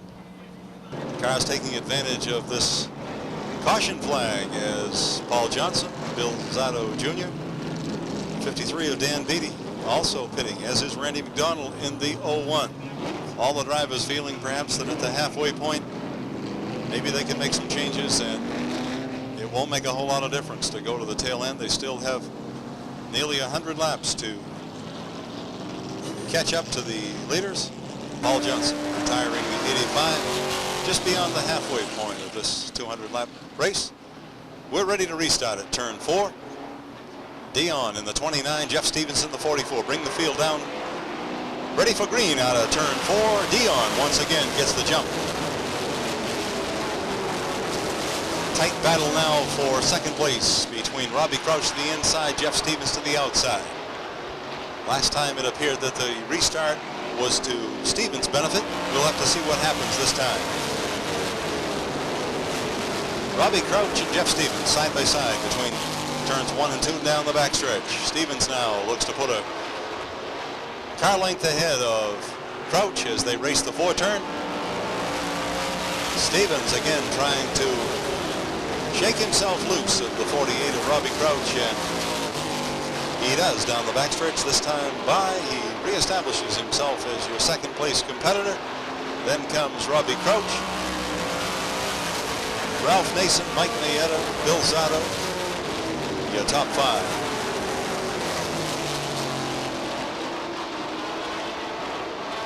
Kevin LePage experiencing some problems in the 21 as he slows and looks like he may be headed to the pit area. Posting now below the stripe, down in the speed bumps, trying to make his way to the pit evidently.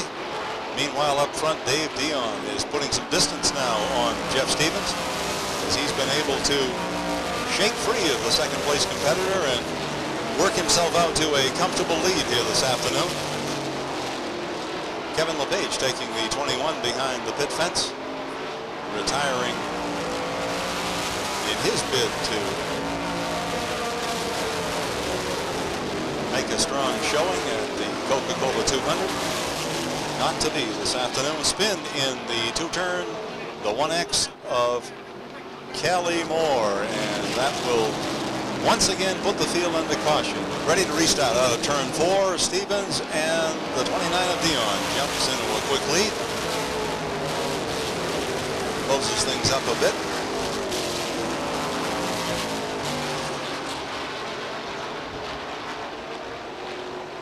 Jeff Stevens once again trying to challenge our leader, Dave Dion.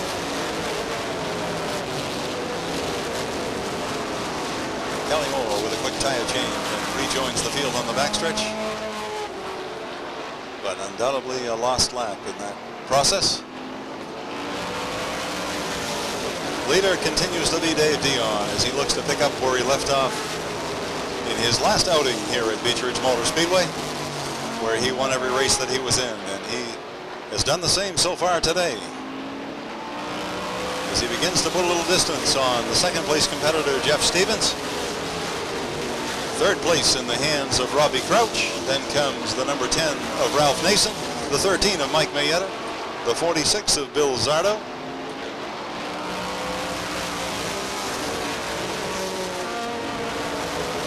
Mike Johnson once again takes the 33 to the pit area,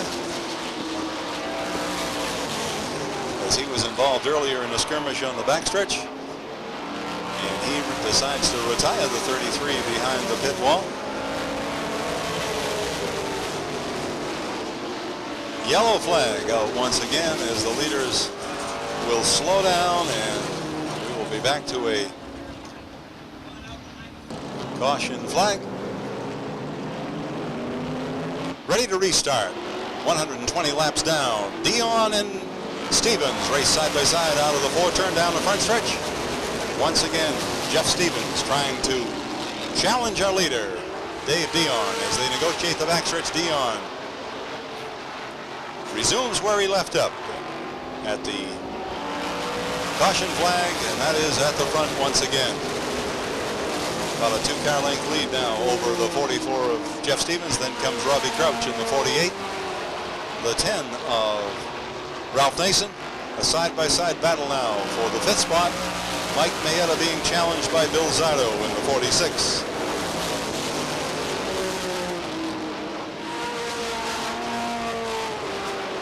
Robbie Crouch slows dramatically that lap and in the process loses several positions. Must be something amiss on the 48 as he slowed dramatically that last lap. Moved to the outside and several competitors rushed on by. Hard to tell just what the problem is with the 48, but he seemed to have to back right out of it.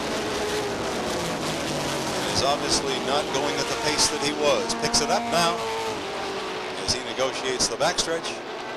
Third place now in the hands of Ralph Nason in number 10. Fourth place is Mike Mayetta. Bill Zotto Sr. battling with Buzzy Bezanson for the fifth spot as they race side by side out of the two-turn down the backstretch. Zotto with a slight advantage, but Bezanson races right back on the inside. Side by side again, they negotiate the four-turn in the front stretch. Zotto working to the outside, the car 46. Buzzy Bezanson in number 2, racing to the rear bumper of Mike Mayetta, who sits in the fourth place spot right now. Mayetta trying to catch the third place competitor, number 10, Ralph Nason. Zotto now works his way into fifth spot in the number 46. Looks to the outside of Mike Mayetta.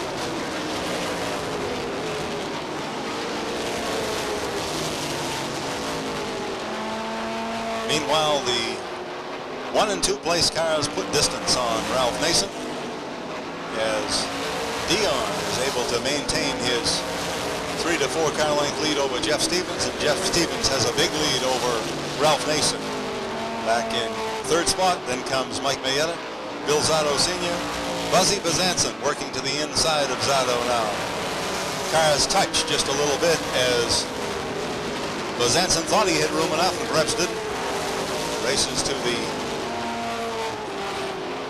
back bumper once again of the 46, and he'll try once again as he resets himself to try to find a way by the 46 of Bill Zotto.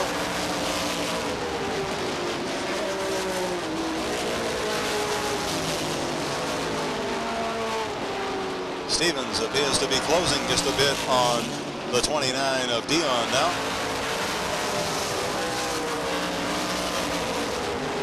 Dion maintains his 3 to 4 car length lead. Mike Mayetta still trying to catch the number 10 of Ralph Nason. Bill Zotto trying to hold off Buzzy Bezanson. Robbie Crouch seems to have sorted things out a bit, and he's on the move once again, as is Randy McDonald in the 01. As they try to close it up with the front runners, but they have a long ways to go if they're going to be able to challenge the 29 of Dion and the 44 of Stevens. Stevens seemed to know that Dion would be a tough man to beat today. He is proving to be just that.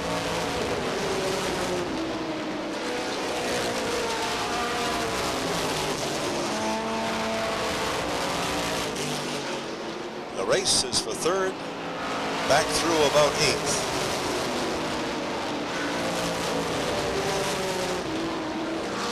As Ralph Nason continues to be a third place competitor, trying to hold off the 13 of Mike Mayetta, Bill Zotto Sr. in the 46, Buzzy Bezanson in the 2, Randy McDonald in the 01, and Robbie Crouch in the 48 for that lead contingent of cars. Cars stacked up from position 3 back through 8. Bezanson once again right out of shape as he negotiates the front stretch. Whether he's having a problem with the steering or with the tire, Bezanson seemed to get out of shape as he got about halfway down the front stretch. The car got very loose.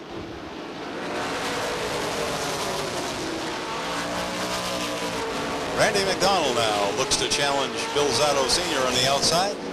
The 01 on the move down into the 3 turn as he races up side by side with Bill Zotto.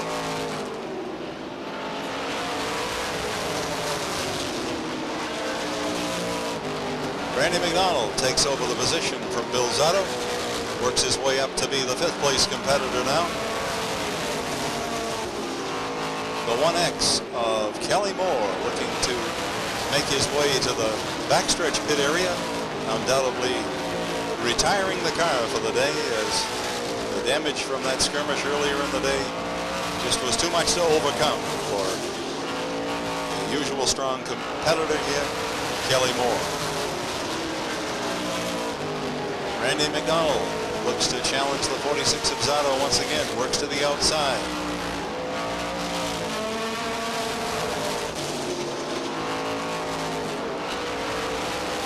Randy McDonald on the move on the outside as he works around the 46 of Bill Zotto. Tries to set his sights on the 10 of Ralph Mason.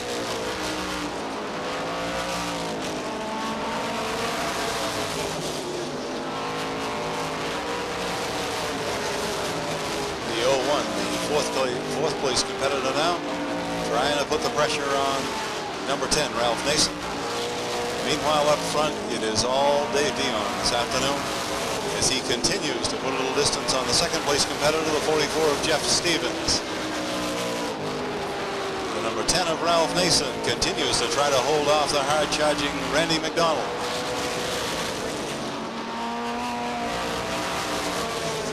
Lap cars will now have a little something to do with the situation, as Ralph Mason is working to the outside of the 12 of Goat. And Randy McDonald is hung up in traffic also. Robbie Crouch also trying to regroup and work the outside. Hasn't been able to do it yet. Zotto makes his move and gets out there in the 2nd groove, allows him to slip past the 13 of Mayetta and the 48 of Crouch before they could fill that outside groove. Side-by-side battle for 3rd now, with Mason to the inside. Randy McDonald working to the outside, out of the 2-turn down the backstretch.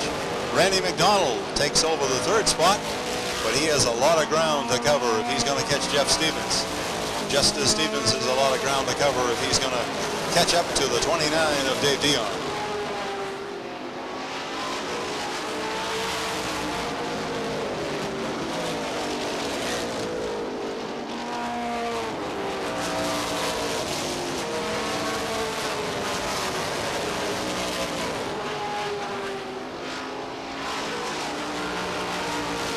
Dion with a comfortable lead over Jeff Stevens and some open track. Stevens has a couple of cars to try to work around, the 09 and the 24. Dion will have to find a way by these two competitors who are racing side by side. Flagman gives them the passing flag, and Carlton Roby moves to the inside, giving some room to Jeff Stevens as Stevens continues his pursuit of Dave Dion in the 29. Randy McDonald continues to put distance on the 4th place competitor, Ralph Mason. And Mason is receiving a lot of pressure from the 46 of Bill Zotto as they race side by side now for the 5th place position. Zotto to the inside, Mason to the outside.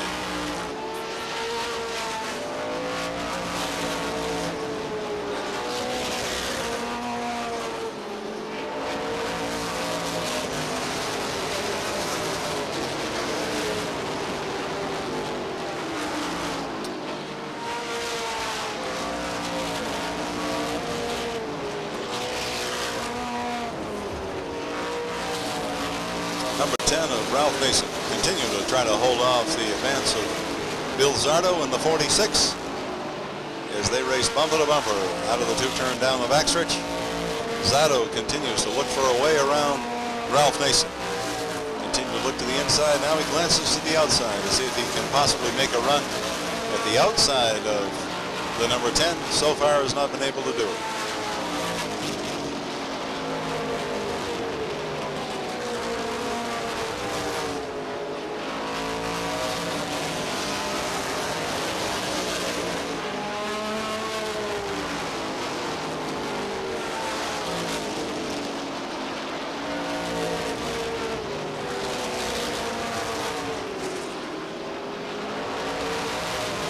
Dave Dion continues to lap cars here with 159 laps down in this 200-lap Coca-Cola feature event of the American Canadian Tour. Dion with a comfortable lead over second place competitor Jeff Stevens. Stevens now has side-by-side lap cars to deal with, and they'll get the passing flag. And try to give Jeff Stevens a chance to work his way up if he possibly can to compete with Dave Dion, who has been able to establish a comfortable lead here over Jeff Stevens. Then comes the 01 of Randy McDonald, the 46 of Bill Zotto, and the 10 of Ralph Nason. Zotto continues to try to work his way around Nason and cannot quite do it. Nason continues to be a fourth place competitor. Bill Zotto in position 5. Then comes Robbie Crouch and the 2 of Buzzy Bezanson. Then it looks like Bobby Gahan and the 88 of Steve Knowlton also on the move. The problem is Dion just has what seems to be an insurmountable lead now on the rest of the competitors as he looks to put a lap on the 5A out of Sherrington, Quebec, Canada. That is Jean-Paul Camena now going a lap down to the race leader Dion. And Dion just continues to run seemingly trouble-free as now he looks to put a lap on Mike Mayetta. Mayetta, who for a long time was in the top 5, has kind of fallen off the pace just a little bit, and he will go a lap down to race leader Dave Dion with 167 laps down. Dion with nearly a straightaway lead over Jeff Stevens. Then with a similar lead, Stevens has about a straightaway over Randy McDonald. In fourth place comes Ralph Nason. And Ralph Nason is nearly a half lap behind the third place car of McDonald.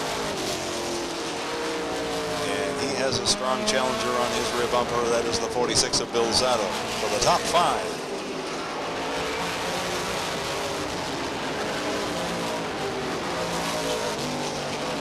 Bill Zotto once again trying to find a way around the 10 of Ralph Nason. On the move is Steve Knowlton, and he and the number 2 of Buzzy Bezanson get together just a little bit. Causes the Knowlton car to get out of shape. He has to back off a little bit, lose a little ground. He's now racing to the back bumper of Robbie Crouch.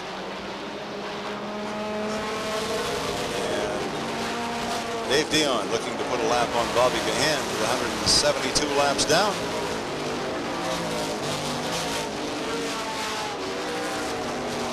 Dion now has some of the top competitors in his sights, such as the 5th place car of Bill Zotto, the 6th place car of Bezanson.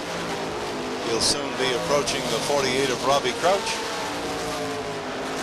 Dave Dion has just dominated the field here this afternoon in his Berlin City Ford.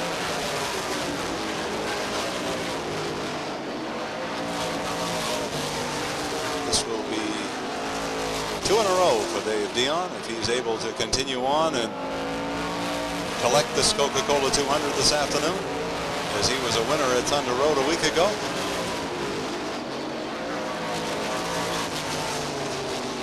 Now racing to the outside of Robbie Crouch is the race leader Dave Dion, trying to put a lap on Robbie Crouch. Now approaching Buzzy Bezanson.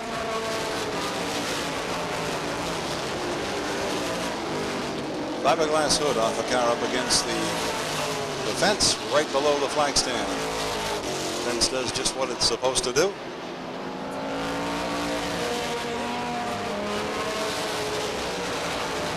Black flag being shown, I believe, to number 12. That is Roger Godin.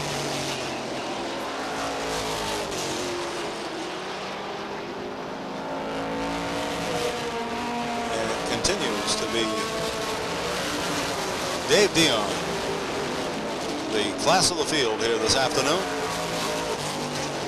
as he is now lapping some of the strong competitors here in the Tour,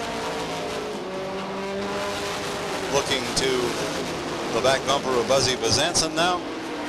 Bezanson right on the bumper of Steve Milton. Milton working to the outside of Yvonne Bedard and looking at the back of the number 10 of Ralph Nason. Milton works to the outside now. Cars will be shown the passing flag, meaning that they'll have to give the race leader some racing room. And they will try to single file it down the backstretch to give Dave Dion some room on the outside as he approaches slower cars now.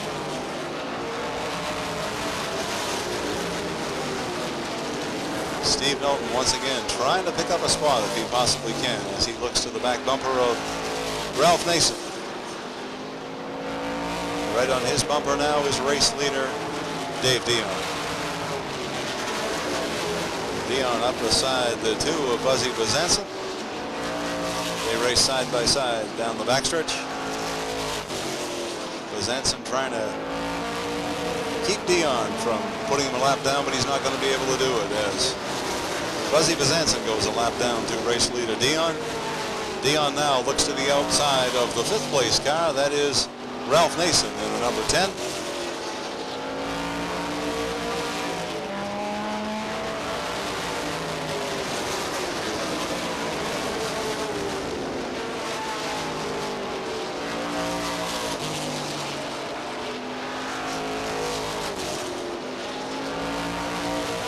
Fifth place competitor now is the 88 of Steve Milton. And Steve Milton has to be concerned about being lapped also. 185 laps down. And race leader Dave Dion has lapped all but the top 5 cars here this afternoon.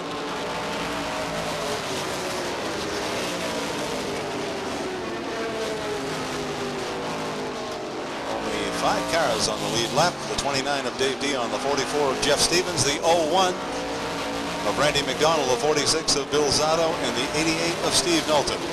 The top 5 cars and the only 5 in the lead lap, as Dion has just dominated the field.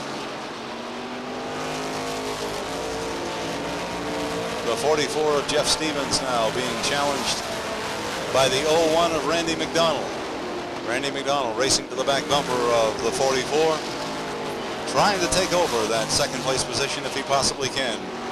Randy McDonald has covered a lot of ground here this afternoon, and he continues to try to find a way to challenge the 44 of Jeff Stevens. Next time by, it'll be 10 laps to go, says flagman John Hulbert. 10 laps to go this time by. 190 down for Dave Dion and the rest of the pack. 10 laps to go. Dion continues to show the way, having lapped all but the top 5 cars.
Once again, ready to restart with 5 laps to go. Next time by, Dave Dion has shown the way here this afternoon, has a lap car to his outside. Out of turn 4, green flag is in the air. 5 laps to go for Dynamite Dave Dion, who has shown the way here in the running of the Coca-Cola 200.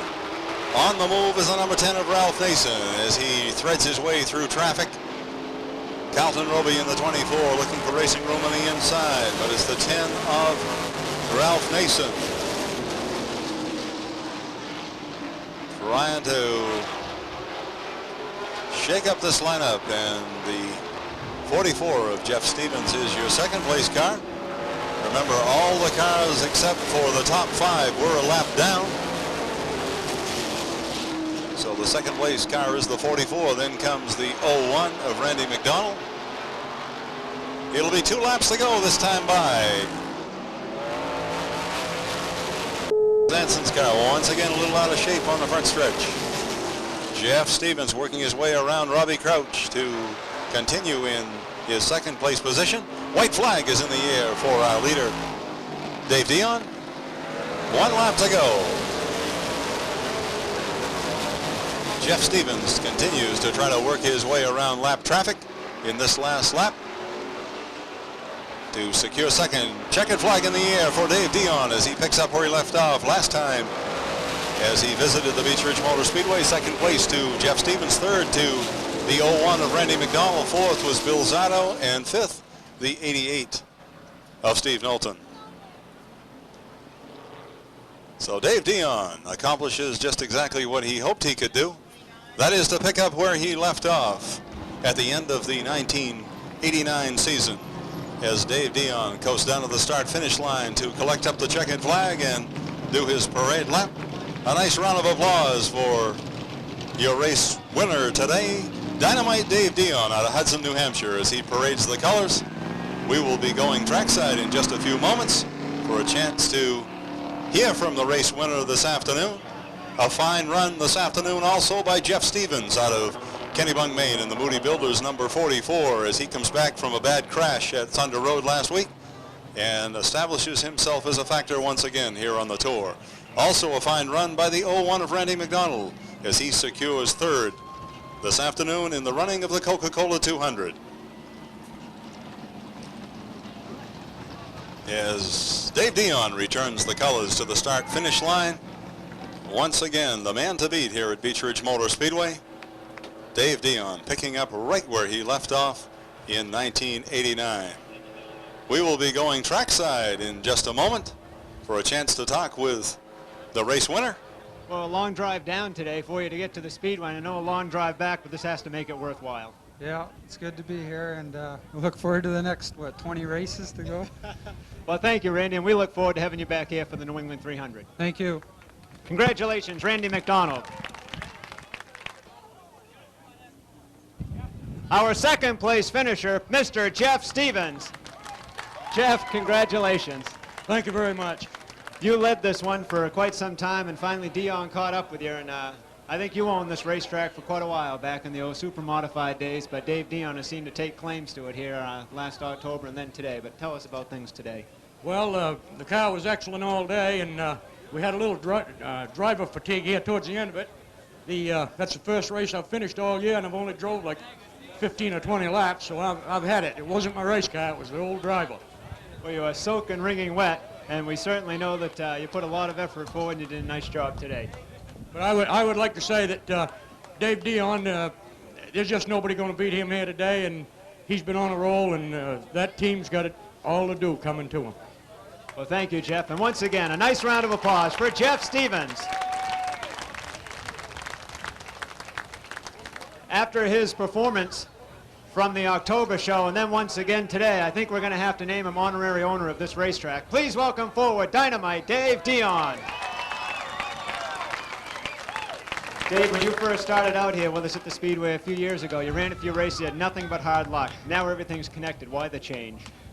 I think the team's got much better communication. I think my brother's probably doing a good job setting the chassis, but I had an idea in my mind of how you're supposed to run here after running Oxford so many years, and I'd run about 40 good laps, and then I'd call in and say the chassis is done again, and he kept telling me that I got to change my style. And after watching Robbie Crouch and Mike Mayetta and a bunch of the guys that run here consistently, I said maybe he's right. Maybe I've been what's holding it back. So now I'm trying to take advantage of what I've learned. Well, you're sure doing a good job of it. You get into some pretty heavy traffic there toward the later part of the race and into a lot of lapped cars. Have any problem out there? No, they were real good. You know, there's guys that were fighting for position. It was towards the end of the race, and I knew I was into some pretty heavy hitters and guys that were in, you know, up in the front positions. And, you know, you can't blame them for racing. You know, they didn't bump me, and when they had room to get down, they got down. So, you know, they did a real good job.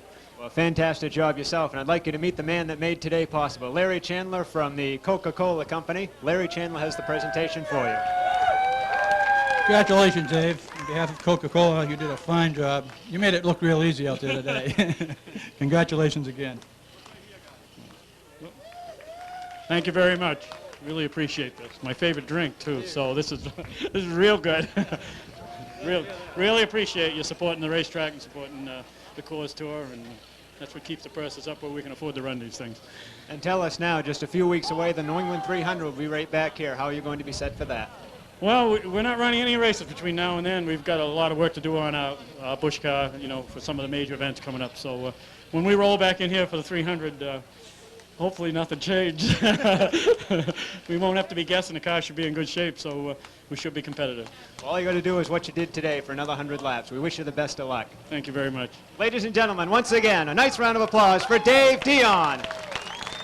Thank you all for being here today. Bruce Elder, back to you. Thank you, Andy.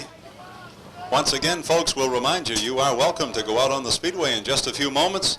A number of the competitors will have their cars here, and you'll have an opportunity to look them over up close, a chance to talk with the drivers.